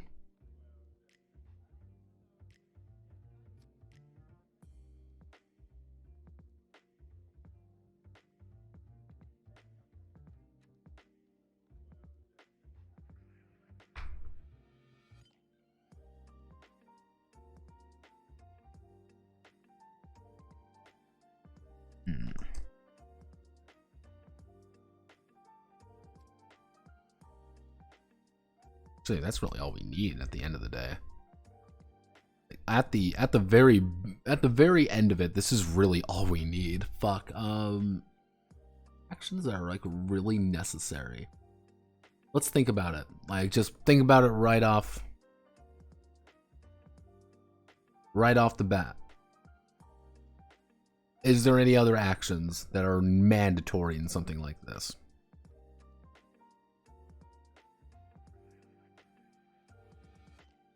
Violence, the RPG. Let's see. Oh, probably. It just probably is just one of those games that just didn't really make the cut. Like, yeah, I mean, there's some games just don't. I wouldn't say don't survive the. How do I want to word this? Don't survive the hit. You know, kind of the line. I think time just kind of eats some games. I think Violence was one of those games. For those wondering, this is Violence. By Hoghead. I think we've talked about one thing by Hoghead before. No, we have not. I think we've referenced them. Yeah, we've referenced them before, but I don't think we've ever talked about any of their particular game. Mostly because a lot of these guys were mostly got their big start when it came to things like Shadow over Bogenhaven. Well, just Enemy Within campaign. Yeah, this is how they kind of got mostly how they got their start, by doing stuff like that, but then they kind of got a little pretentious, but it happens. Do we need a lot of actions? That's the question. Do we need a lot of action? I'm not thinking we do. I'm not really thinking we need like a super ton of actions.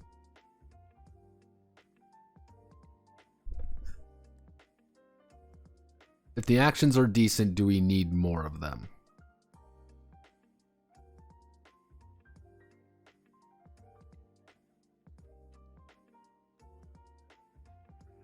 You get two in the same round. Actually, here's what we'll do. We'll do maneuver and reposition. So, basic action, attack. Most simple action possible, attack it. Attack. The Vagabond takes a Vagabond readies a equipped weapon. Readies a weapon in their possession. Readies a weapon in their possession. Readies a weapon in their possession and attempts to injure a target and to injure a combatant. They will roll their conflict. They'll roll their conflict. They will roll a conflict check equal to the target, equal to the combatants. They will make a conflict check equal to the combatants. What do we want to call it? I know we can survival.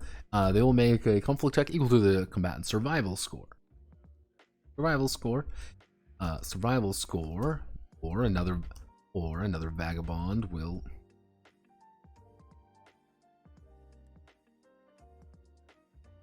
Let's see, equal to the combatant survival score. If they are successful, then they will hit. If they miss, nothing occurs. For every point of damage, what did I end up calling it?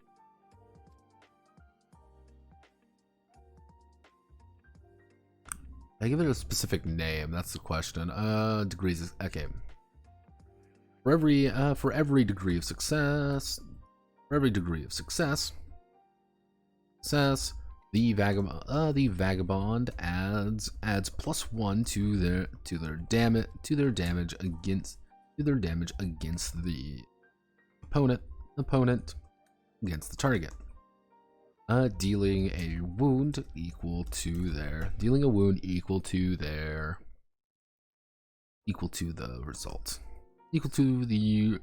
result. That's an attack. I need to attack somebody. We add, cool, I rolled an 8. They have a survival score of 8, or cool, why I've hit them. Oh no, everybody, I haven't hit it. Now I roll, I take all my cards. I'm like, okay, I need to roll. So normally what you have to do is you have to rely on clubs. Everybody else has to rely on clubs. However, the soldier can use any card in their hand. That's the major advantage of the soldier, in case you haven't really understood that yet, is that they're complete fucking monsters in combat. Let's see, dealing a wound equal to the result.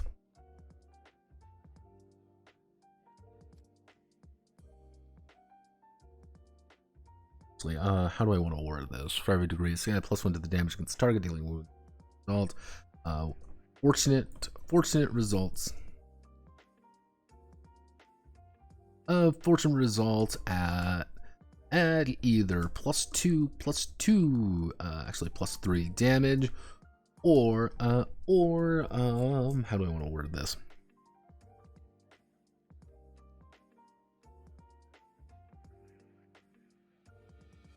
More narrative bonus, or actually a narrative, or a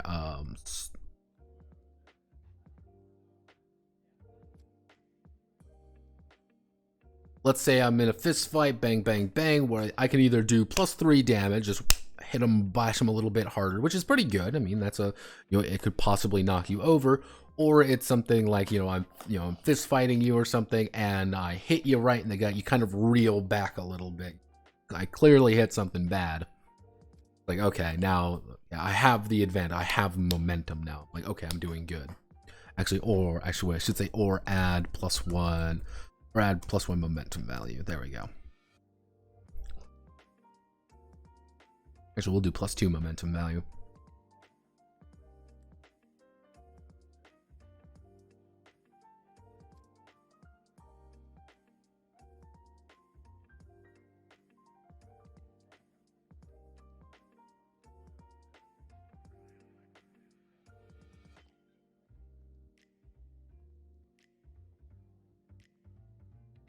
until recover. Cannot attack again until recovered.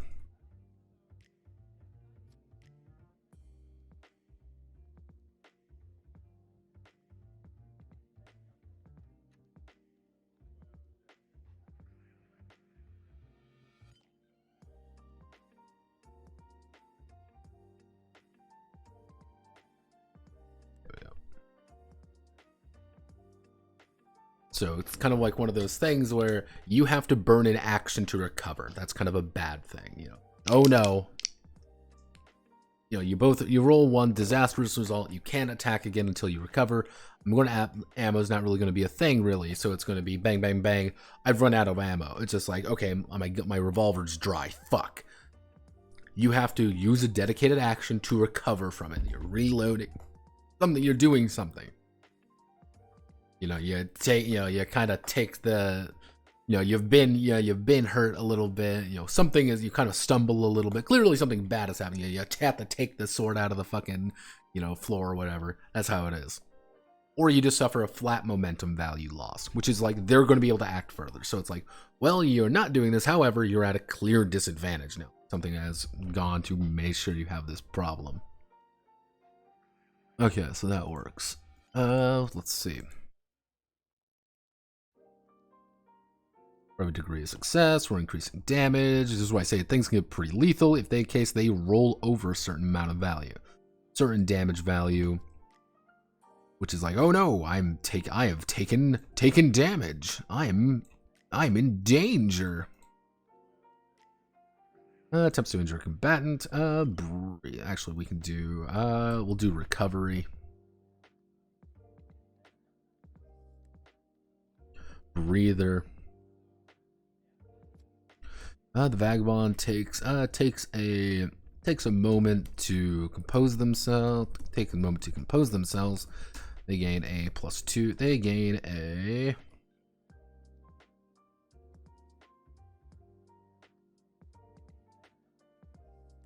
they gain a +2 to their next check or increase.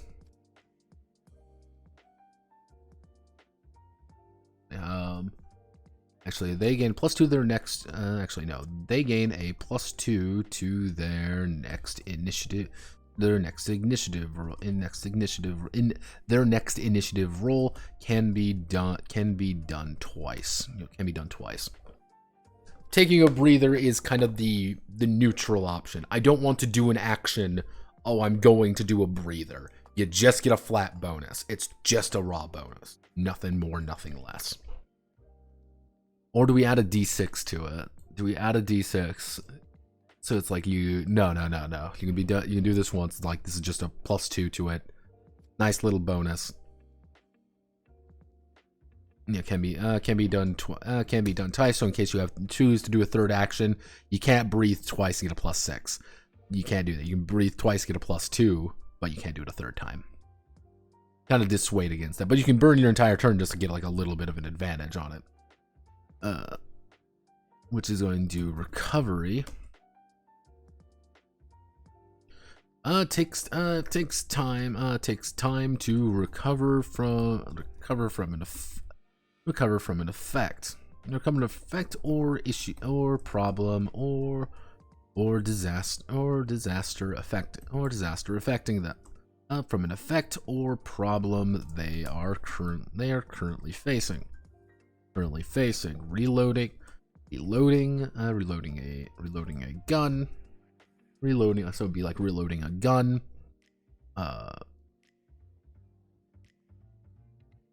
Quick bet.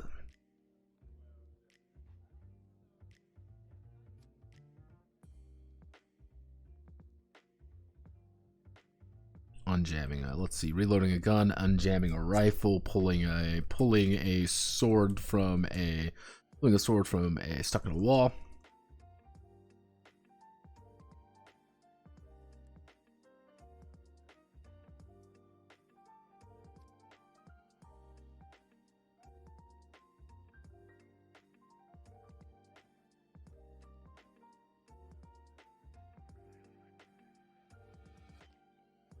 If there ever is an issue from a failure or a success, there's something is going on, you're going to use the recovery action for it. You're going to be very vague about it, but it's like anytime something goes wrong, you're going to be having to use recovery action.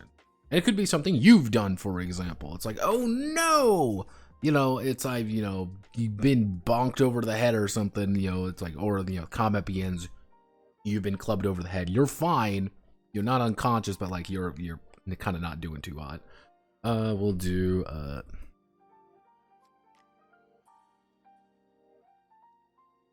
how do I want to word? Not bolster. It would be defend, fence. Oof. Yeah, that Starbucks coffee's coming back. Give me a moment.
Okay, so let's see. So we need to do recovery and breather. Yeah, breather and recovery. I like having these kind of.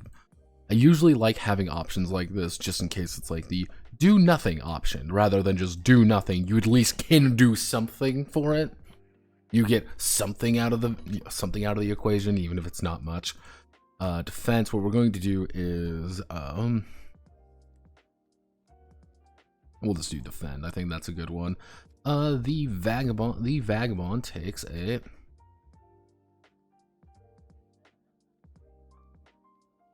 reduces the TN to defend them. Reduce the TN to defend themselves by, we're going to do, if we do the numbers correctly, heaven is going to be target number 8. Purgatory is going to be target number 10. And then we do hell as target number 12. So you have to roll a 12 up on anytime you're attacked, you have to roll a 12 up to defend yourself, or a 10 up or an 8 up. So it's a lot easier to do that, unless I want to do something like TN6, TN10, then TN14 even. Like, if you're in heaven, you are at a significant fucking advantage. Like, you are in good shape there. The problem being is, like, hell is, like, clearly, like, the place to be. Like, that's where, like, yeah, that's, let's see, reduce the TN to defend themselves by 2. By 2.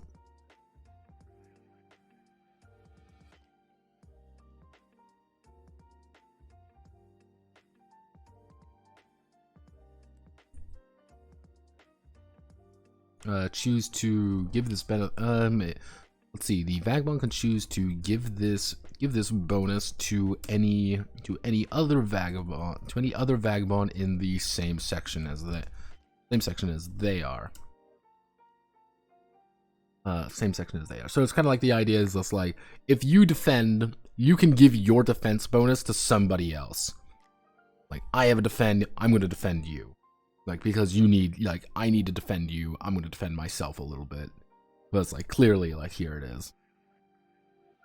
Equipment, we're going to use equipment. Always have something like this. The vagabond Uses a piece of equipment. Uses a piece of equipment they have on them. Uses a piece of equipment they have on them, resolving its effects immediately. Resolving its effects immediately.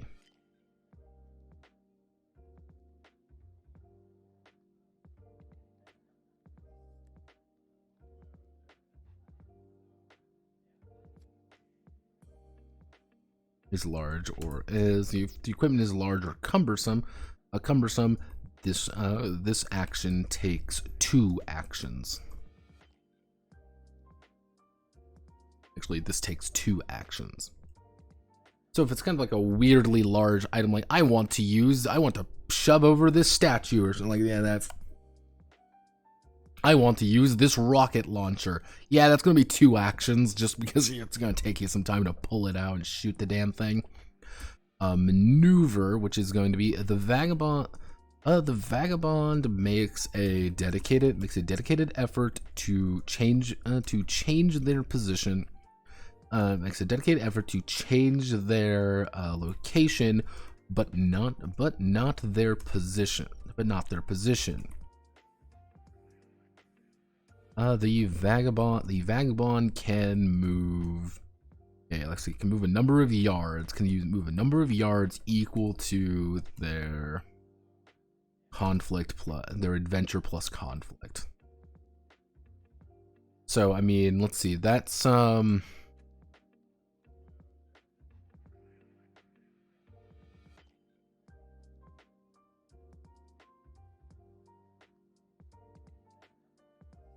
So if we do 1 yard is 3 feet, so we can make a rough. So let's say we can move 30 feet. Like, let's say we can move. It would be it's 30 feet roughly. So you can move about 10 yards.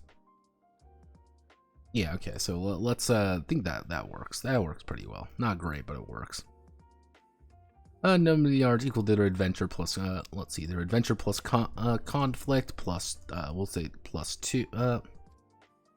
Minimum 3 3 yards.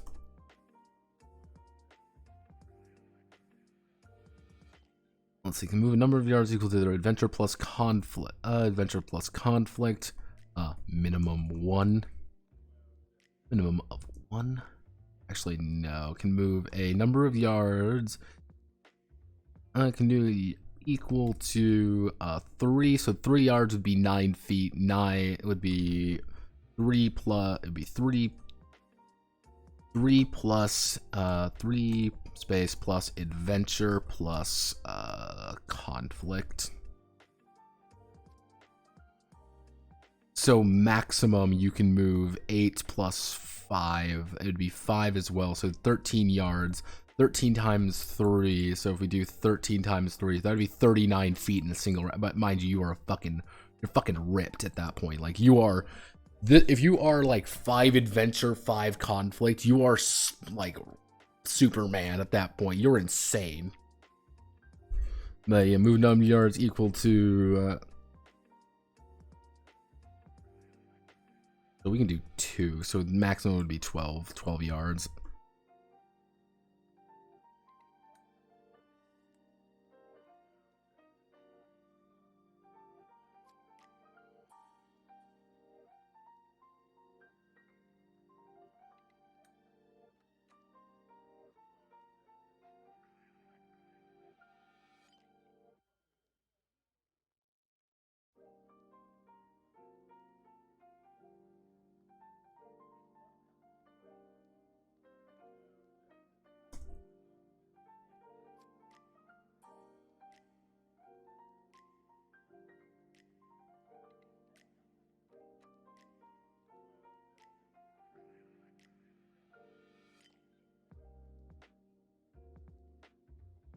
So actually, do.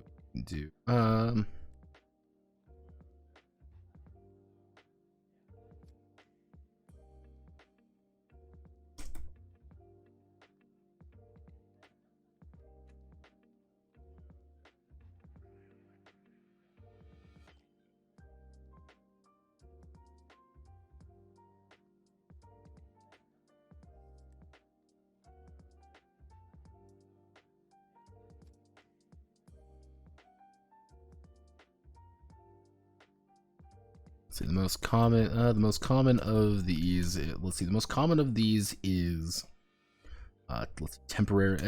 Most common of these is temporary cover.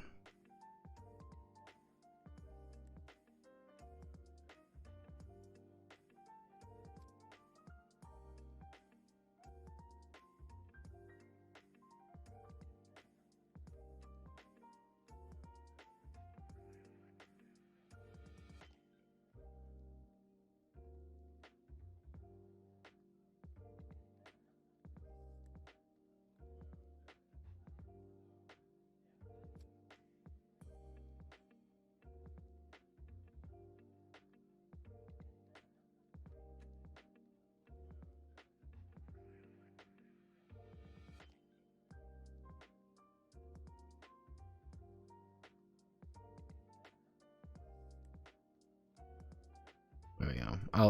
You know what? I'm gonna make this red. I might think about adding like Ryutama stuff to that later. I think that might be a good idea.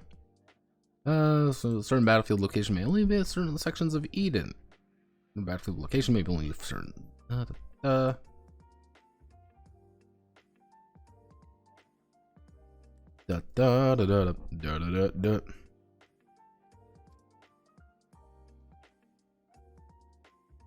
see. We do then reposition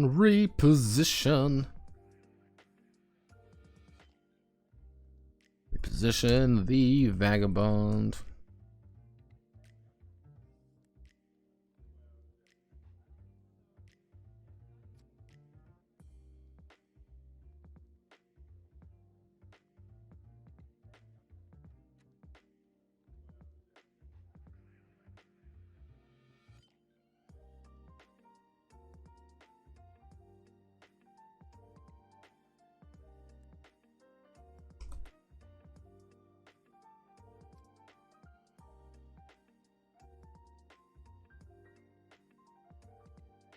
Move left and right on Theater of Eden by 1 step, allowing to enjoy the benefits and drawbacks, of being in that location.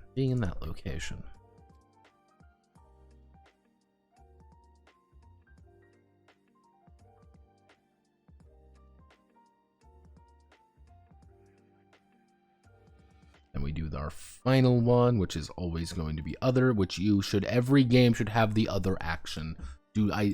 I don't know why people sometimes don't be like, just add the other action. It's not difficult to do because players are gonna fucking ask. They will, and you have to have something.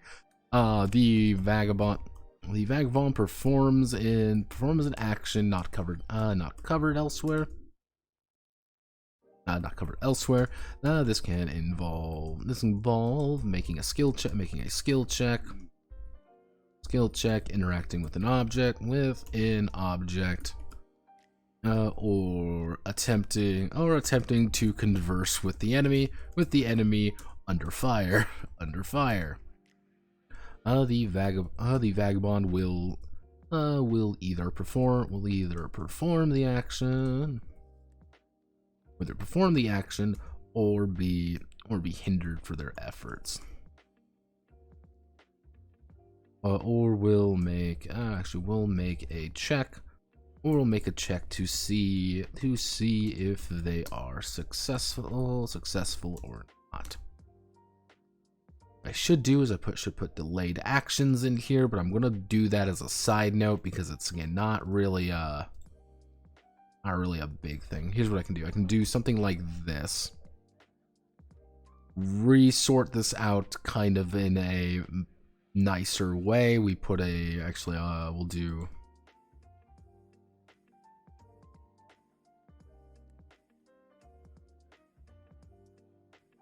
welcome to Rasputin, otherwise known as Corto Maltese's good friend and most hated enemy.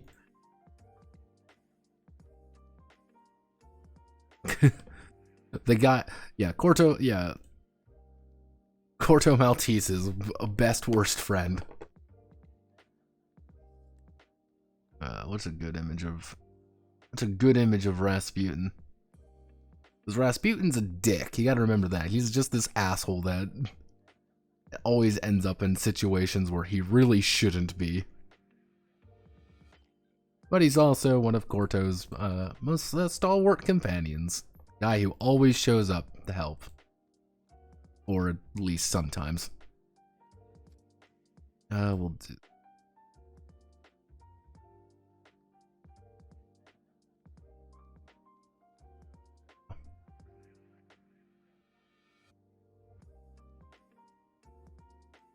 You know what we can do? We can do send this to the back. It's gonna look a little bit janky, but we can make it work.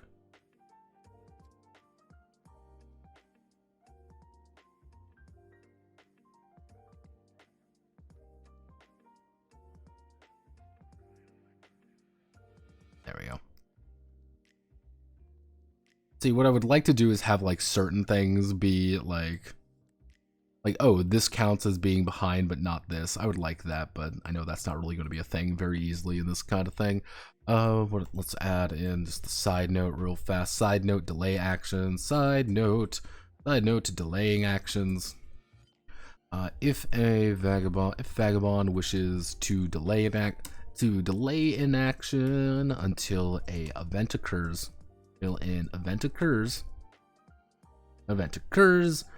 I shoot the first enemy who crosses, the first enemy who enters the door. Then allow them. It just takes a, however, only one action can be, quote, banked. Can be banked this way, and it must be their final action of the round. Final side note, we're going to do a final side note, which is theater of the mind and bonuses. Should theater of the mind be used actively. Consider all vagabonds starting at the purgatory position with all their bonuses and penalties present. If they go to ground or avoid combat, then they quote enter Eden, enter heaven. If they charge in,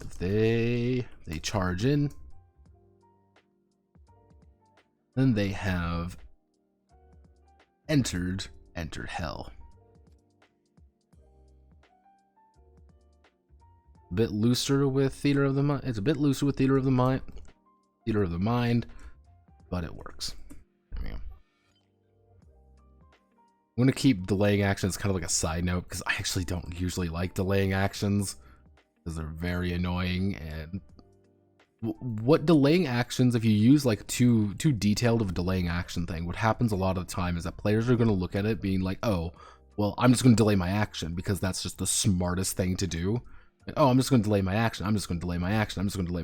Because it's always better to react in some cases. He also may or may not be that one Rasputin. Yeah, the funny Rasputin. Yeah, that's my beloved frenemy. Like, I fucking hate you. However, I would trust nobody else at my back. However, I would also never trust you behind me. It's like... That's kind of the... Rasputin is used a few times through this book, because arguably, Rasputin is a better fit for this game than Corto himself. And you can kind of see there, because he has his issues, and he's clearly trying to escape something. He's clearly there's something wrong with him that he's maybe not wanting to tell anybody about. I'm trying to limit the number of times Corto actually appears, simply because, fun fact, most of Hugo Pratt's artwork is just Corto Maltese. Like, just fun fact for the whole family, kids. Most of the artwork and stuff that Hugo Pratt has done is Corto Maltese and Corto Maltese related. I mean, I would be a little bit surprised if it wasn't. Bullet in the gut.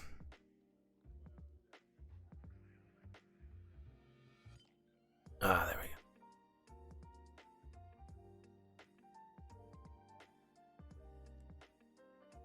Yeah, Rasputin was, he's one of those characters in history that you look at and you're like, what the fuck? Was a decent Moncton. I don't remember that. It's, because I remember, I actually knew a guy in college. He was a lot older than the rest of us, but he was a, history guy. And fun fact, he was also a Orthodox priest. Pencil.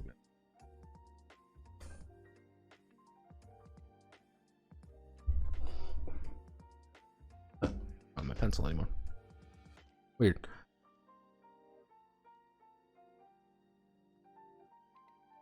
Yeah, he was actually a full-on Orthodox priest as well. And his big thing is that he wanted to do a lot of like history books, and he had a really interesting set of history things that he was really interested in. One thing about it that was interesting to me anyway was he was gonna do he had this full book about this completely fucking side character in history. And that side character was there's this guy, I can't remember his exact name, because he's a footnote in history, mind you. What happened was, it was with Billy the Kid. Actually, Billy the Kid, for those who don't know, is a quite famous, kind of I wouldn't say an American folk hero, but he was kind of just this American Superman in some way. You know, people really enjoyed it. He was a bastard, though. He was an outlaw and all that jazz. The weird thing, though, was like he wasn't like necessarily like a super bad person. He was an outlaw, but like everyone was an outlaw back then. The odd thing with it, this is the odd thing with him in particular, was his death was very covered up. That was his problem. His death, you know, Billy the Kid's death was very much covered up. And he discovered that this guy, like everything this guy touched turned to fucking lead, but he was very good friends with he was a reporter effectively, and he was very good friends with the sheriff who killed Billy the Kid. And the guy who killed Billy the Kid was also kind of his own kind of controversial, very odd figure. And it was interesting because this guy had like this full book almost ready to write about this dude, this random dude in history, because the way he thought it was, this guy wrote the story of like how this is how Billy the Kid died, this is how we killed him. But they never displayed the body, they never displayed anything. He's like, I think Billy the Kid got away. That was his thing. I think Billy the Kid got away, and this guy was used because he was so unknown and nobody knew who the fuck he was, as the fall guy journalist to write about his death. And then Billy the Kid shows up, you know, later in history and like, here's the connection. I thought that was kind of cool. He had another one, and the reason why I kind of brought this up with Rasputin, he had another guy. It was a Russian aristocrat. I can't remember his name either, but he kept showing up in completely random places throughout the last days of the Romanovs. Especially anytime like Rasputin would show up. He was just this random Russian aristocrat who was part of like this inner circle of people. Nobody knew who the fuck he was, but he kept showing up as, again, he was a footnote in history. He had a big thing on him. Like, he was, like, his title was kind of fake. He was also like maybe not even Russian. He was like German. It was a full fucking thing on him. It was very interesting. Wonder if he ever did get into publishing that. I'll have to see. But very interesting. I encouraged him to be like, write that book series. That is a book series and a half. Footnotes of history.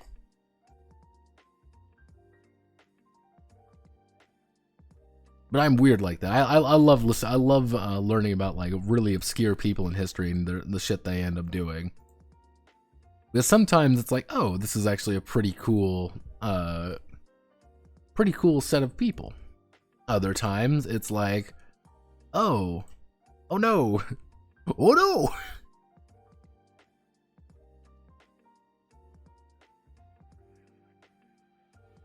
Did you ever made so he was Russian Forrest Gump? Not necessarily Russian Forrest Gump, more along the lines of like, he was either a bigger mover and shaker than what people actually knew about, but he was always behind the scenes, or he was just this guy who was instrumental to the fall of the Russian Empire, but not a single human being knew who the fuck he was because he was just that insignificant. He was just this random dude who kept popping up. Did you ever make that a Western TRPG? I never made a full official Western TRPG. I made Chengxia, which was Gun Heroes, which was a wuxia Western, but I never made a full-on just like cowboys and Indians, because there are a lot of Western games, and I've never been able to find the Western game that really says like, this is the Western game for me. I need to make this. I'm a big fan of Westerns, but I'm not like the Westerns that exist out there already. I don't think I could iterate. I don't think I could add something new to the Western genre TRPG wise. So it's like my enthusiasm's like, yeah, kind of waned on that a little bit. Bullet in the gut. That's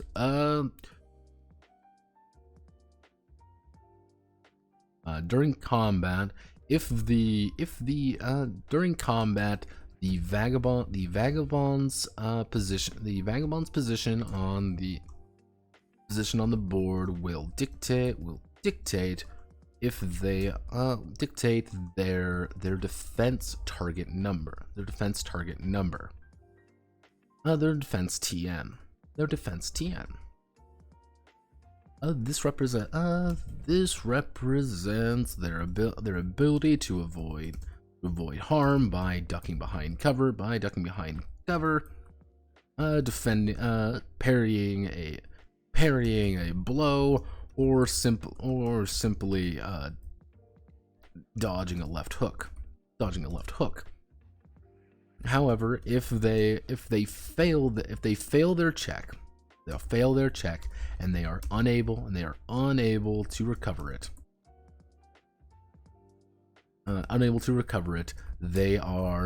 They will. Or if they fail their check and they are unable to recover it, they will be hit by an attack, being dealt damage. The total damage will be converted into a wound value. Will be converted into a wound value, depending on how injured the vagabond has become from that attack. The full damage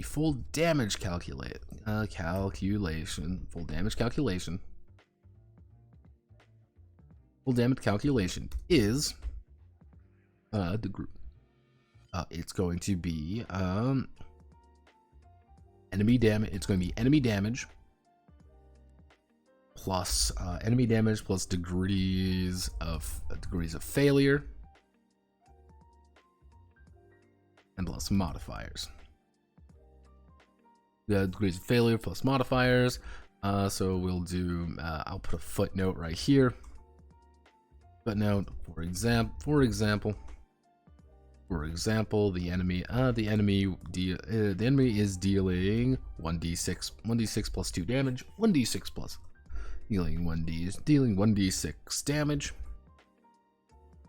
Actually, we'll do 2d6 damage, and the vagabond fails by 3. They will take 2d6 plus 3 damage.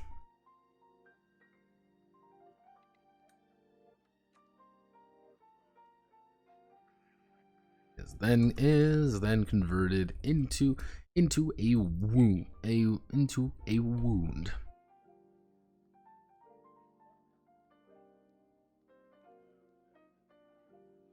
So we this not footnote, we do table. We're going to have to do a 2x2 table.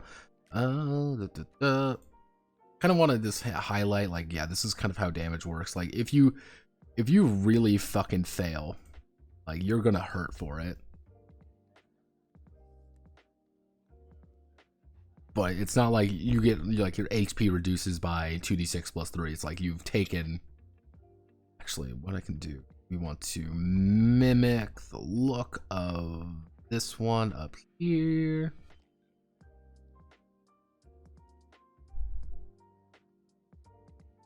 Actually, we can do, what we'll do is we'll copy the chart down here, because we're going to need this chart down here anyway. Let's see, let's see, actually, how injured Vagabond has become from the attack. Into a wound severity. Is into a wound and its severity. So, wound severity, description, we're going to cut this. So, we're going to cut this as well, delete column.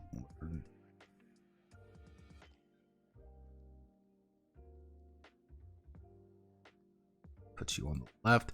So superficial, it's going to be from 0. So actually, it's going to be 1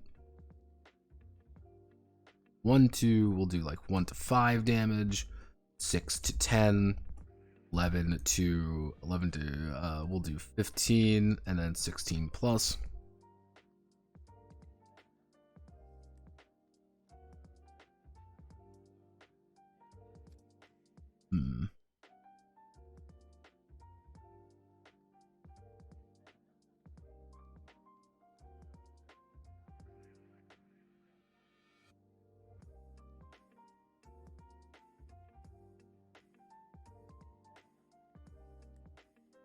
Negligible. 0. Actually, this would be the if you ever have a situation where you do 0 damage, you're going to be negligible wound severity. Like you took a wound but not really took a wound. That's going to not happen at all, really, but just in case it does. 1 to 5, 6 to 10.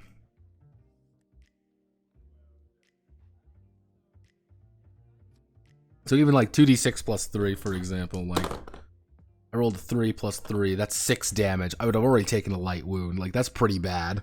Like, it's, if we use this chart as like a basic idea, being like, yeah, that's -2 to all my checks so far. Like, that's a single hit. Like, getting hurt really is really bad, like really easy in this game.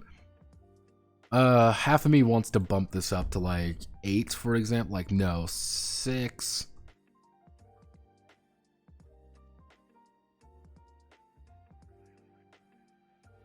Because 12 can already put you up here. Like 2d6 can put you up to heavy wounds pretty consistently.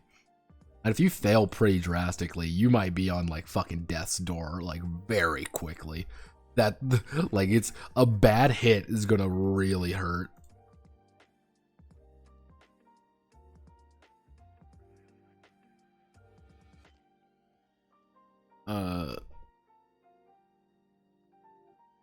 Let's see, but that's just SMT.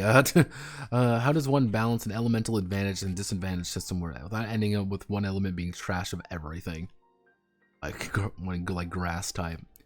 Well, one of the issues when it comes to having, like, you need either a very dedicated number of elements, like six or 7 usually. Are like my big ones, I can't even remember off the top of my head my elements, but like I try to keep like a very small amount of elements. Like, thing with like Pokemon, for example, is Pokemon got so many elements gradually over time, because that's what you needed to do, that it wasn't just like fire beats grass, and grass beats water, and water beats fire.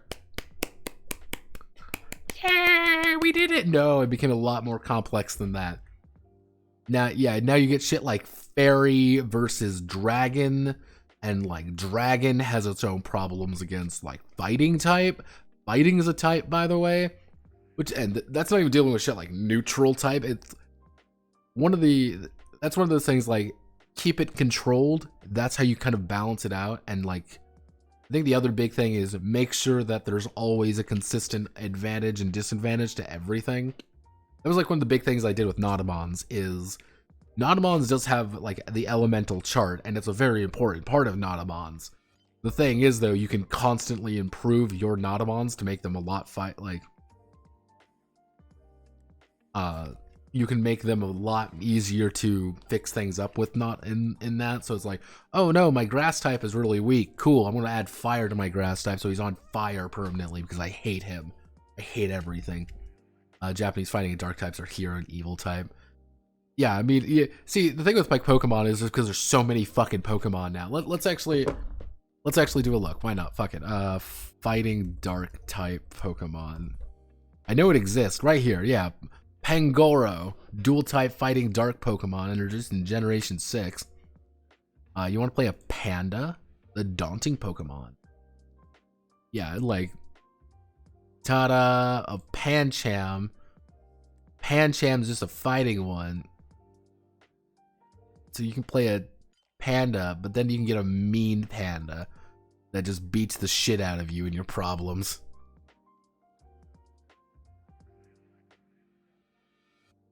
Yeah,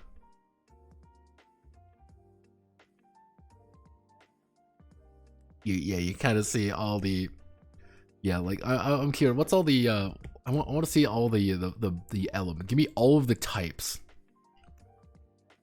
The full amount of types are normal, fire, fighting, water, flying, grass, poison, electric, ground, psychic, rock, ice, bug, dragon, ghost, dark, steel, fairy. We don't know. And then, because that's things like God. God doesn't know what the fuck it is. Yeah. Hey, everybody. Look, everyone. It's literally God. It's Arceus. Hey, Arceus. How you doing? Or it's like Eevee is technically a who knows fucking type. Because Eevee just... You throw a fucking stone at them and suddenly it's... they become a lot stronger. Wow. Good job, Eevee. You did it. Yeah, no, it's that's the issue with Pokemon, is that they kept trying to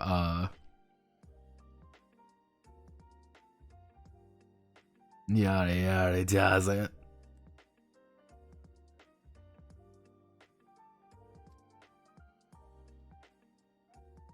Yeah, like there's a, yeah, it's anytime you're dealing with like a lot of elements, like this is the problem here, but there's also dual type elements, and there's like what do you do with the poison element? Because the poison element has an, has an ability, is better against grass type, it's half against that. But they also have a mega problem against steel type Pokemon, but they also deal double to defense against ground and psychic, but not this. It's like, what the fuck are you on about? What the fuck are you smoking? Yeah, it's like, oh boy, it's Bulbasaur is poison too. Oh boy. Sneasler. Look everyone, it's Sneasler. He's sneezlering. Don't do Pokemon. I'm still searching how you make a fucking stand. You don't. It's pretty simple. How doing it like Temtem, they do some larger groups. Possibly. Here's the thing with stands. I'm going to tell you about, here's the secret with stands. Stands are by their nature not actually complicated. All they are psychic powers. Because you gotta remember, in the original JoJo, in the original draft of Part 3, all Jotaro had was ESP. That was the entire thing. He had ESP and could punch really well. That was it. However, Araki was like, well, this looks really stupid. This looks dumb. So he added a visual representation of stands to allow them to do things. And people really enjoyed it. Because if you really look at Part 3 stands, all of those stands are very simple. Like, the only really complex one is Hermit Purple. But Hermit Purple isn't even that weird. Like, it's a pretty simple stand if you think about it, because it's just psychic photography. Yeah, because it's one of those things, like what happened with it was, because picture all those like JoJo combat scenes, except there's no stand there to represent someone getting punched or something. That's what it would look like originally. It would literally be a bunch of people standing ominously at each other, and then someone flies off, because that was what it was going to be. It was going to be ESP. So it's like, yeah, let's add some visual behind it. That's why you actually get a lot of the JoJo stats. If you read or watch JoJo, you see the little stat screen for everything. Oh, he's A this, he's B this, or whatever. That was there because readers didn't understand what was going on. Like, oh, well, I want to compare. I want stats. I want to compare these. Well, Jotaro, Star Platinum is stronger than the other one, Hierophant. He's stronger than Hierophant, but he's about equal on par with Silver Chariot. Oh, okay, yeah, that makes a lot of sense. But well, his power is a lot weaker because his power is Punch Ghost. And that's why I was actually at the very end, like, fucking Dio's thing was really scary in part 3. The world is a terrifying stand if you go throughout the entire thing with like pretty low-key abilities. Like, part 3 does have some weird ones, but it's like, oh, I can make you stick together like you're magnets. Wow.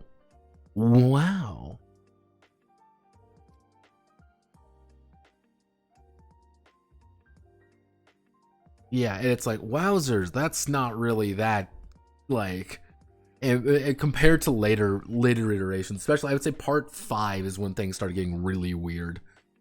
But then it was like, okay, he kind of rolled with it, and people enjoyed it. People really enjoyed it.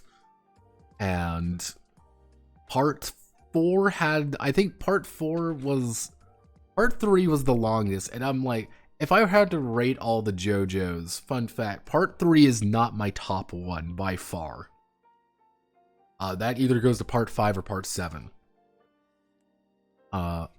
The thing with part 3 was that he was learning what to do with it, and he got a good beat to it.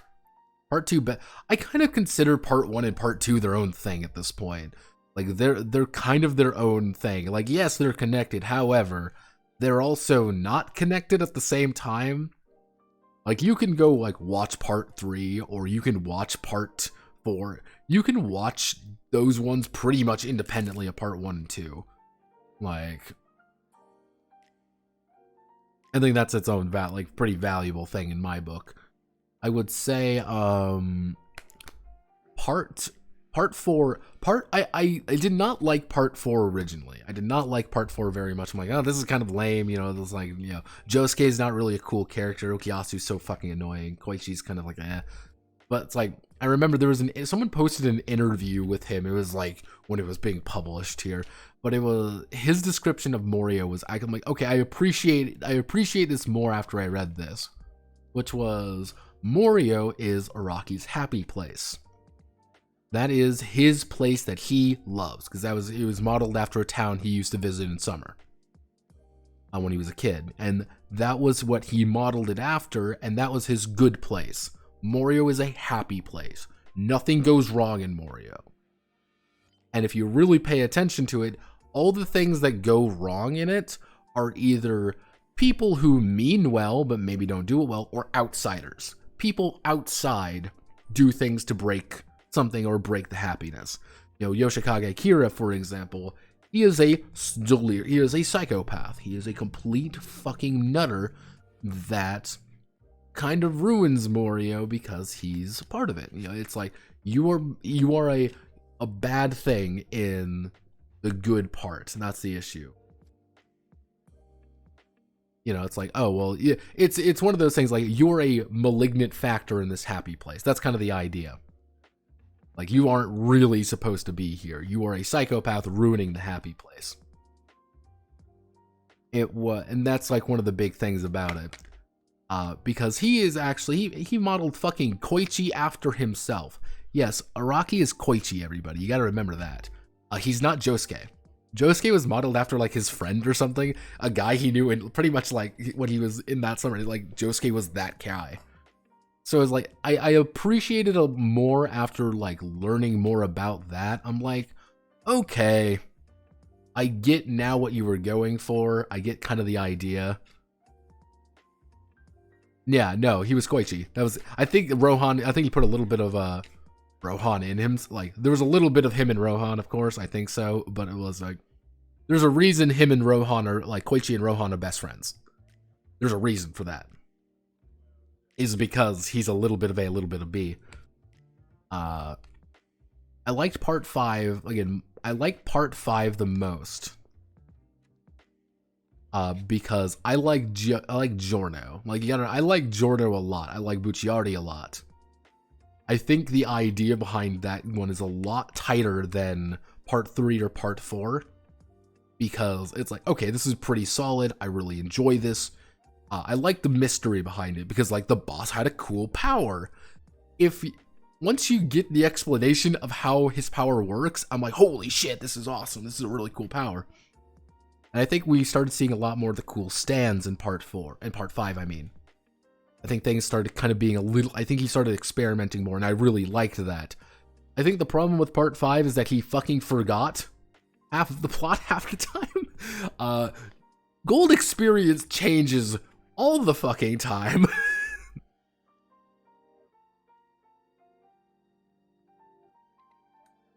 The problem with part 5 is that, like, he started experimenting more, but he wrote the most broken character in existence. I'll say that. He wrote the most broken character in existence, proceeded to fix that character, and then realized, I just broke the entire plot by doing this. And that was Fugo, fun fact.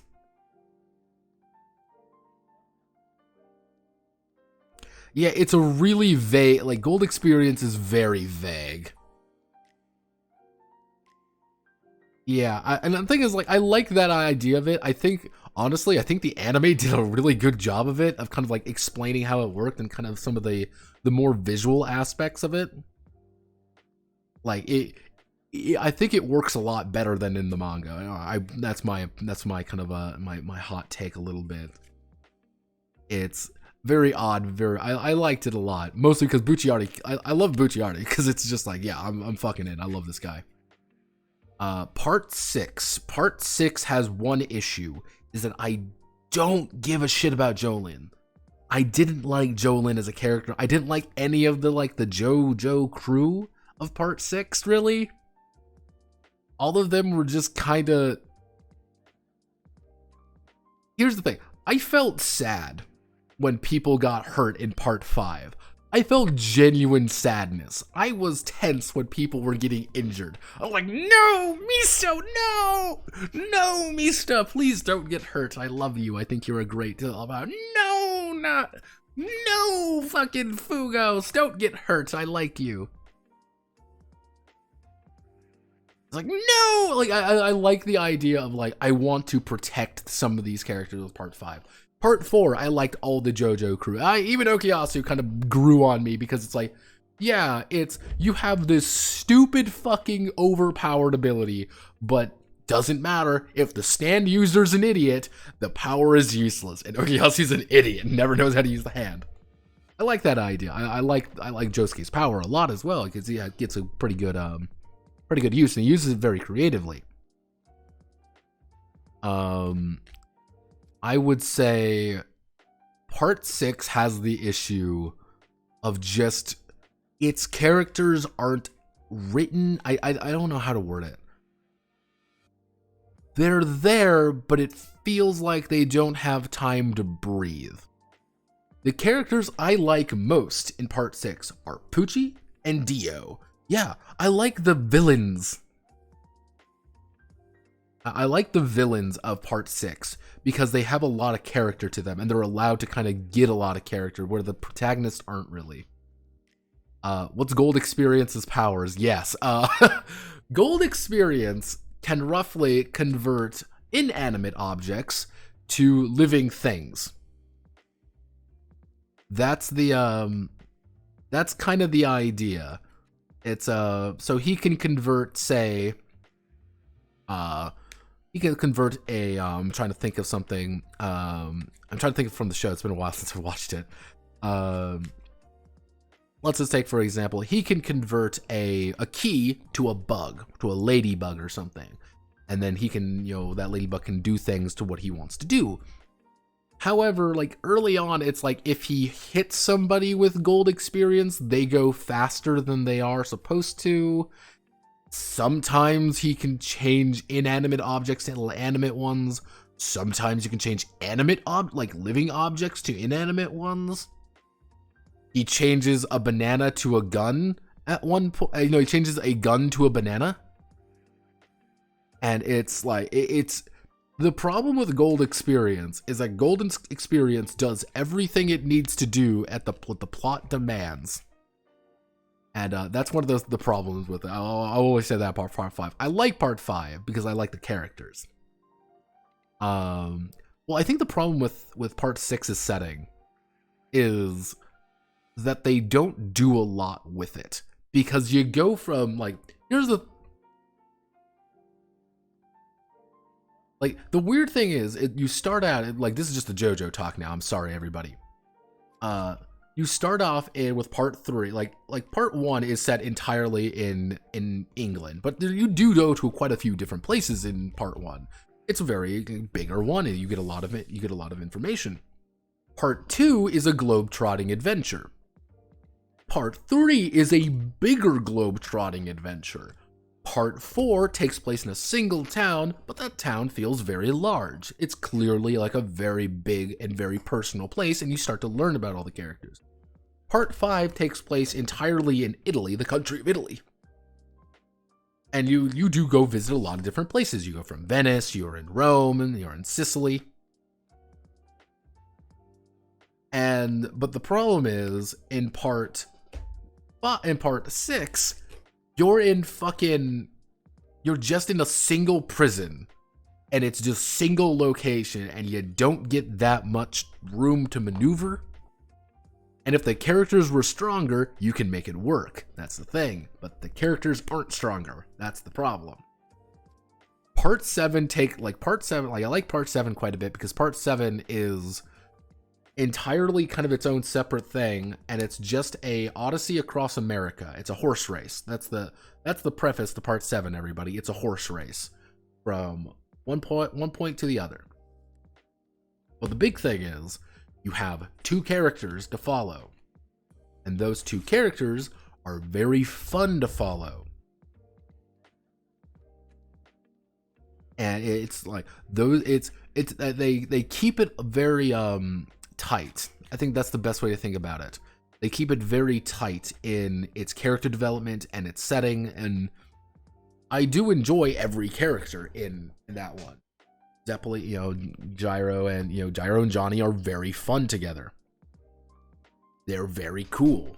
They're very nice. Part 8, I didn't like part 8 very much. I think part 8's a little bit weird. I'm not. What's your opinion on time skipping stands? I like Dios. I like the world, and I can move 11 seconds and stop time. I like things like that. Diavolo's got weird, because the secret to Diavolo's stand. Actually, if you turn off the sound right now if you don't want spoilers for part 5, okay? Well, the thing with Diavolo's is not quite premonition. How it works is effectively the skip button on TV remote. What he can do is take out a chunk of time, understand what's going to happen in that chunk of time, and then change what he's going to do before anybody else knows, and then replay it as if what he did happened. It's the best way to think about it is he's allowed to see, for example, I'm going to punch him. I put my fists up, he puts his fists up, I'm going to punch him. He can see, using King Crimson, you can see very clearly, I'm going to hit him in the face. I punch him in the nose. What he can do is he can rewrite it, that he dodges out of the way and punches me in the nose. And then, whoop, donk. Fuck, I can't remember what the other one is. Because the weird thing with Diavolo is he's 2 people. That's the joke. He's two people. His other one is purely premonition. Yeah, epitaph is just pure premonition. However, combined with King Crimson proper, it's very dangerous. He's a very dangerous person. The thing is, technically, they are the same stand. It's just different aspects of it. That's like Kira and Yoshikage Kira and Sheer Heart Attack. It's the same stand, but with just different aspects of it. But since Diavolo's soul is technically 2, yes, fuck, what's his name?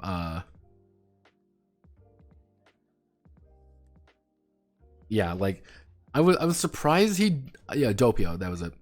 I was really surprised that Araki never explored that deeper in, like, part 6. That would be, like, see, that would be my initial thing. That would be the first thing I would, like, explore a little bit more, is, like, hey, here's a singular stand, like, here's a stand being split among different souls and stuff like that. It's because it's tied to souls. I'm like, okay, that's kind of an interesting idea. And we can explore a little bit more about individual stand, like a single stand can be dangerous. You know, it's, Dio's entire thing being like survivors, like, but they kind of do to it because of the disc. They kind of handle it because of discs. Poochie's power is fucking weird. White Snake is stupid. Yeah, Spice Girl, yeah, fucking Spice Girls, and God, Trish.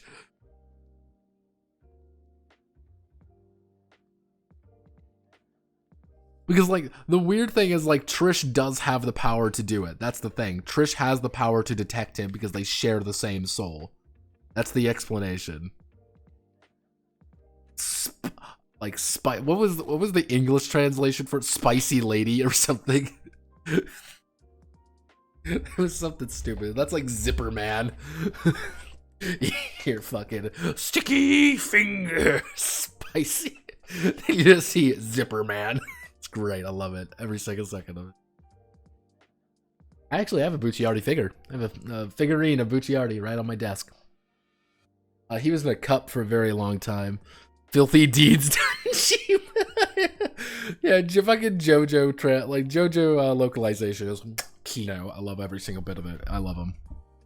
Let's see, one severity.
What I'm gonna do is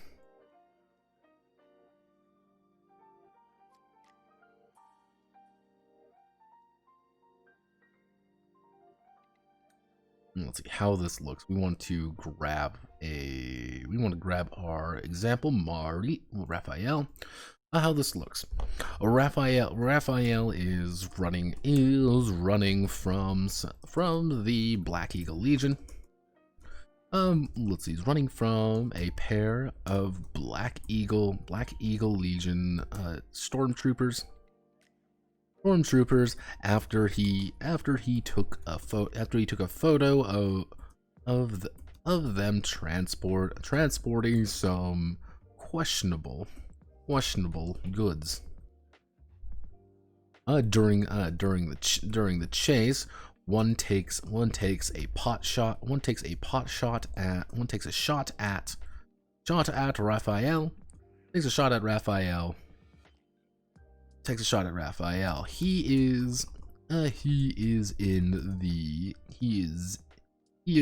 heaven. He is considered to be in heaven with a TN of 6. With a TN of 6. TN of 6 to avoid the attack. If he succeeds, the shot goes wide, and the adrenaline pumps as he tries to continue to escape. If he fails, for example, by 2 twos, how unlucky. How unlucky. 2 twos, how unlucky. He fails by 2. He would take 2d6 plus 2. He would take 2d6 plus 2 damage. Let's take a little roll. Nope, let's roll a little bit higher. Let's go 5, 6, 7. They roll a 5 plus 2. A 5 plus 2 equaling 7. So if we go to our chart here,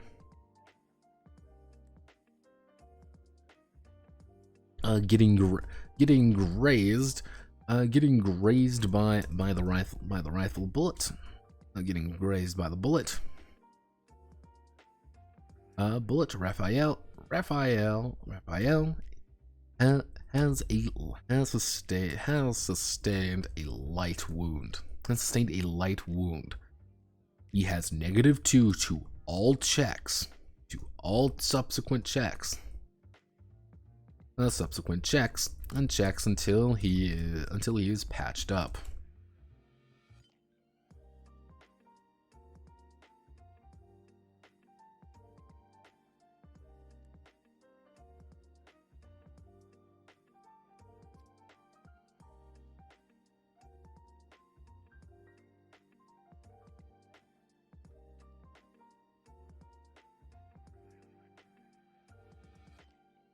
No, but yes.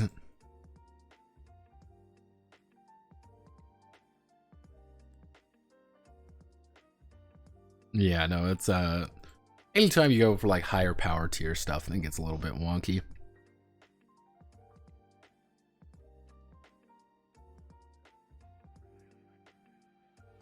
Let's see, so rounding the corner.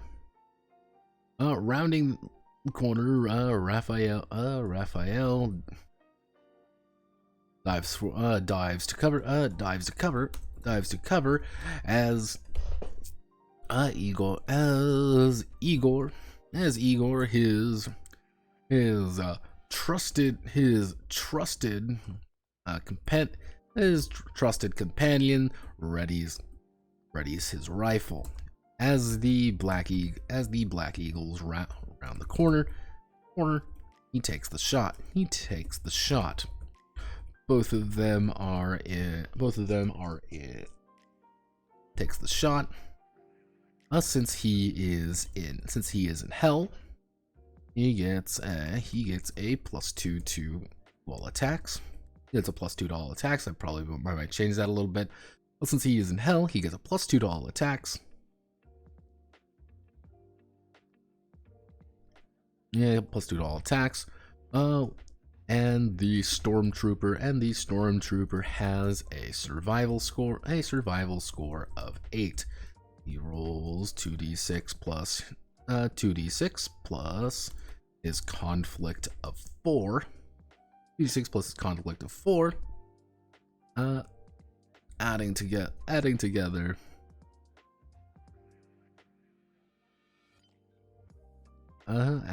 Scoring a 8 plus 4. Scoring a 8 plus 4 equaling a total of 12. A total of 12. So we take it. Look, he would take a heavy wound, a total of 12. However, since Igor doesn't want this fascist to live, this fascist to stand back up, he drops a 5 of clubs. He drops a 5 of clubs, adding +5 to the check. Adding +5 to the check for a total of 7. A total of 17. Actually, we'll do 8 of clubs, and for a total of 20. For a total of 20, instantly braining the stormtrooper.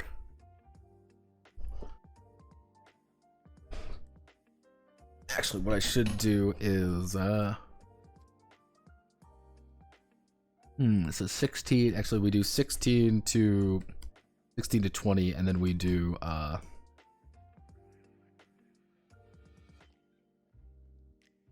we do 20 plus. Like, we do 21 plus. So if you somehow manage to do 21 plus fucking damage, you just immediately evaporate. That seems relatively fair to me. So it's pretty much intervals of 5, and then like anything over 21 is like, yeah, no, you're just kind of fucked. Actually, we'll do 9 of clubs. We'll do a 9 of clubs, adding +6 to the roll, adding a +9 to the roll for a total of 21. Total of 21. Instantly braining the stormtrooper. Instantly brain the stormtrooper by splattering his.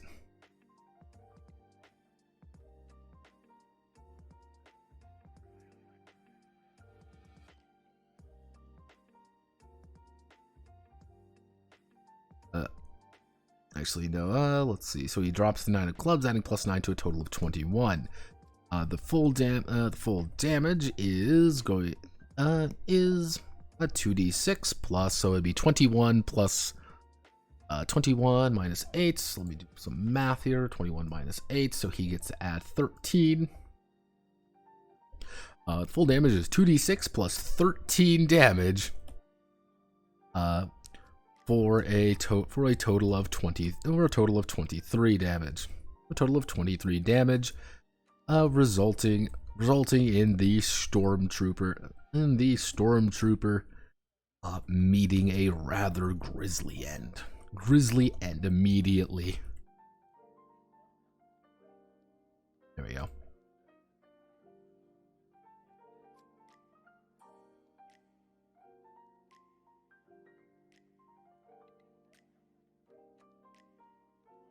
Kind of the idea of me, like, you can go very hard in either direction. Like, yeah, you can have this, like, a single character who is really damn good at just fucking people's day up. If you have one solid combat character, you should be able to take care of most things, because I don't think most enemies are. Probably what I'll do is, like, most enemies are just going to have one of each, instead of, you know, kind of like 4, 3, 2, 1. You're going to have like one of each. Probably not even like, they don't even have superficial wounds, they just have light wounds, or they just have heavy wounds, or they're going to have like their own special thing. Like, they're supposed to go down pretty fast. The problem is they can down you pretty fast if you fuck up your roll and you're being a little bit you know, not very cautious. And that's one of the advantages of playing a that's actually one of the major advantages of playing a survivor, which you can just say, well, let me just shuffle my cards here real fast, because like dun. It's like, okay, I've taken a mortal wound. No, I haven't. Ta-da! I've survived.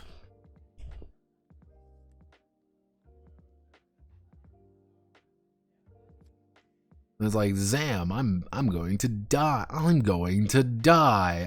We'll do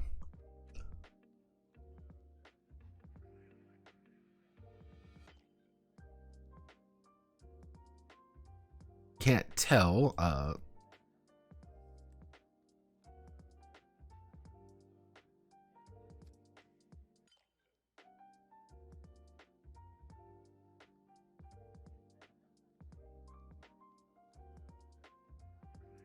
Apparently I'm crazy and a liability.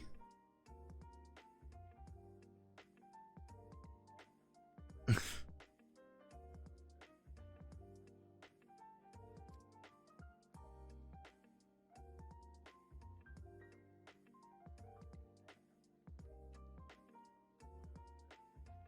see, what's a good... I guess we can, it's been a while since we used Corto. I guess we can use a Corto down here.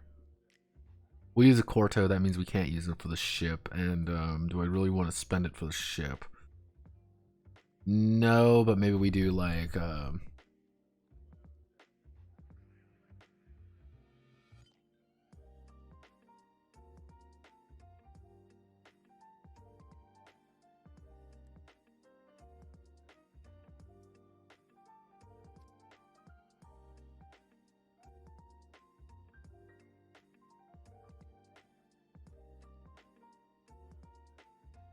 luckily, watercolors are fairly popular.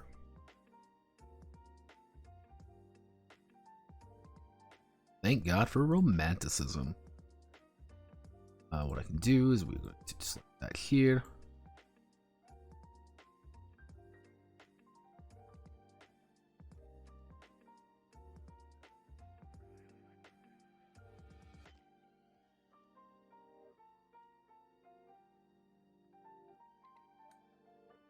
I don't know.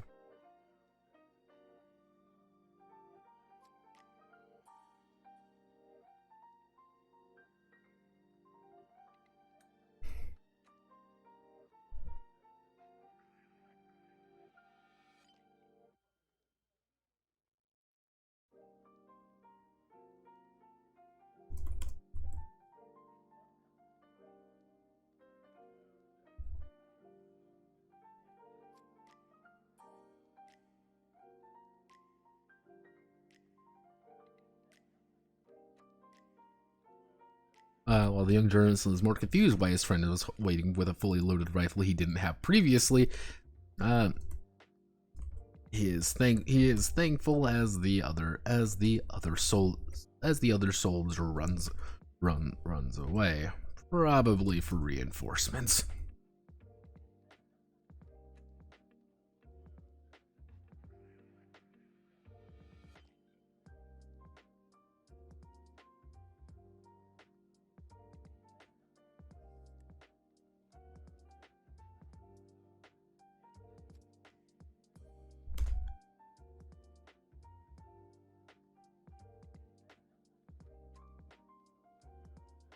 Oh yeah. I'll probably do some sample characters being like, yeah, here's Igor, here's Raphael. Here's just how these characters kind of look. So we'll do weapons of war. Do I really want to do weapons of war right now? I'll write it out, but I'll do that on my off time. I kind of got delayed this time around. It's a little bit late and I want to have dinner.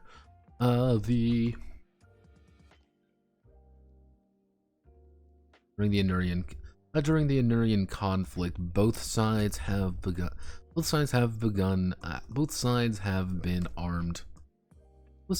armed heavily by local and foreign forces.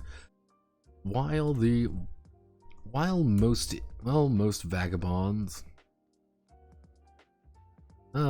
vagabonds can only hope to. Almost every soldier has a cheap rifle on their shoulder, and most civilians in the hot zones carry a cheap revolver,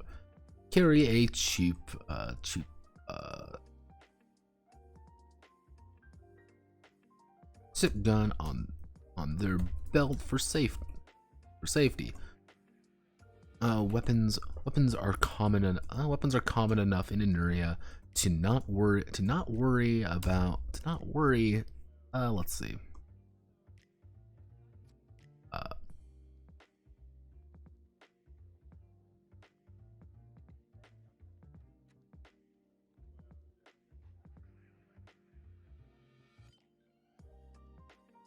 Oh.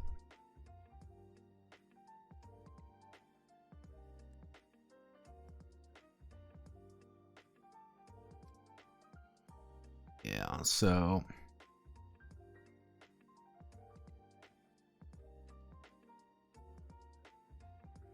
are reasonably assumed.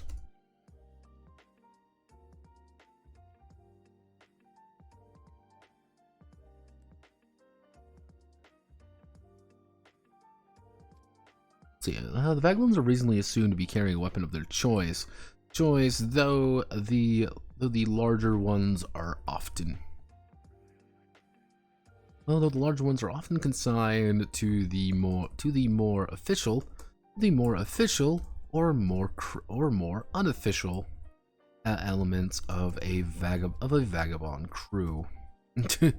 Yeah, so it's probably have to put like a little site, like probably gonna have to put a note somewhere in there being like, hey, yeah, don't walk around town with a fucking like rifle. People are going to notice you have a rifle, and people are gonna be like, oh no, he has a rifle, I should run away from him. Yeah, so let's see. So actually, here's what we can do. We want to do target number 6 defense, target number 10 defense. We do target number 14 defense.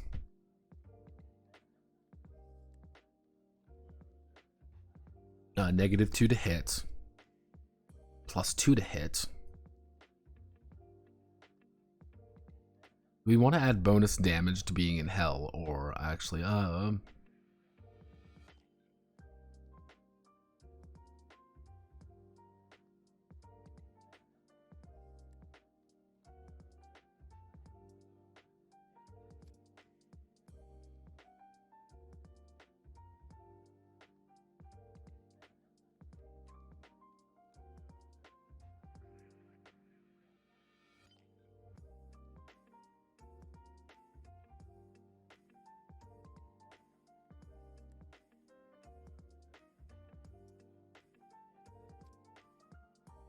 so something more like this.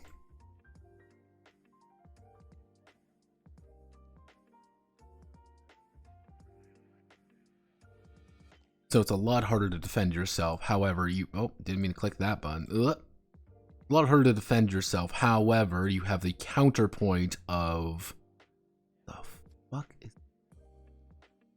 what is going on in submissions? No, stop. Oh, Jesus Christ almighty. I see the word fucking Futanari in there. Before you go, how would you finish a right catastrophe? Oh, God. Oh, gosh. Oh, Well, first off, let's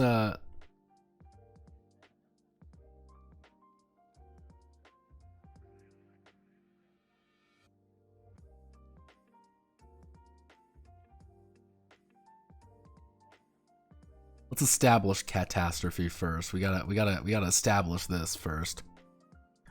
For those who don't know, catastrophe is a setting, I guess that you would call it at this point, a setting, or a we're on yandere.re, or a thing that was started way back in the long ago times of TG. And long time ago, catastrophe was a comfy setting. And that very vague term of comfy.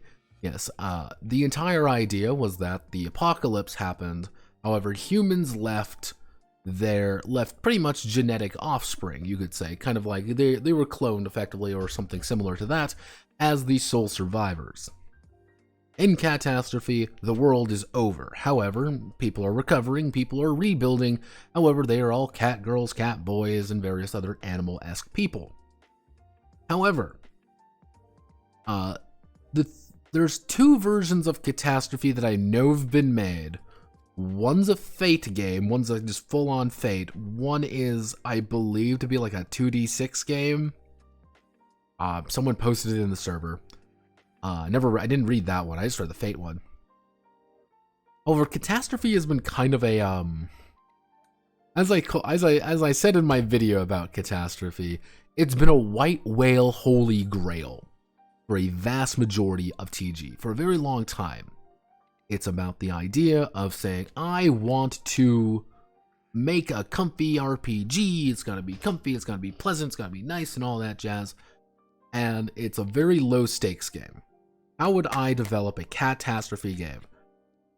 3 ways. There's 3 ways that I could say you can make a Catastrophe game. Option A is you lean into the, I would say, communal collection aspect. Pretty much you have a central hub area, you have kind of like a home-based zone, and the entire game is mostly about being a crew of cat people or cat girls or cat boys or whatever the fuck you feel like, and going around a kind of a map, investigating and trying to find things out to deliver back to home base. With the main gameplay loop being in base, there's a problem, take a job, go out, find stuff, come back. Oh no, there's monsters. Oh no, there's problems. Investigate, find shinies, come back, kind of thing. Very low stakes, very, very chill. Option 2 is go down the JTRPG route, which is here's a scenario that you need to perform in a very focused and very one-shot-esque manner. Which is to say, you are aboard the SS Catgirl or whatever, and as a kawaii Catgirl, here are the problems, here's the situation, resolve it, end of session, end of campaign kind of thing. Very one-shot focused about just doing a thing, if that makes sense. It's more about the flavor and more about the setting rather than anything deeper mechanically speaking. Option 3 is pretty much make it a full-on, I would say make it a water world with cat girls, effectively. Set up a big ass map, have a bunch of options, have a bunch of people go around, and the main setting is mostly you and your crew have been plopped down in the middle of this world, and you must now do something about it. You're a crew of shiny hunters, you're a crew of bounty hunters, you're a crew of this, and it's very much a I'd say this would be the most hardcore version of it. That it's kind of a weird thing to say about fucking Catastrophe, but it would be the hardcore version. It's very, that's when you'd actually have things like combat being kind of a thing. It would be a lot more about the less comfy aspects just as much as the comfier aspects. Mutant Year Zero would be how I would mostly pursue that one in that vein. So yeah, that's my answer. Yeah, Catastrophe is, by all accounts, a pipe dream for a lot of people. I know one person's been working on a Catastrophe game in another server, actually. However, how do I want to word this? How do I want to word this nicely? They've decided to go their own route with it, and they're like, I want to use my Catastrophe setting because my Catastrophe setting's the best. I'm like, you're kind of missing the point. Because one of the issues with Catastrophe is that it has to be incredibly low stakes. And that incredibly low stakes nature about the game makes it really oddly difficult to actually work around. You don't think that it would, but it's like, oh, yeah, no, like, this is crippling, actually. This is horrific, because it's like, you can't have, like, one of the main drivers of conflict, which is just beating the shit out of the enemy. That is a major driver of immediate conflict that people more understand than anything else. It's people get, people understand, people enjoy beating the shit out of the enemy. Like just absolutely smauling some person. Just completely murking a bitch.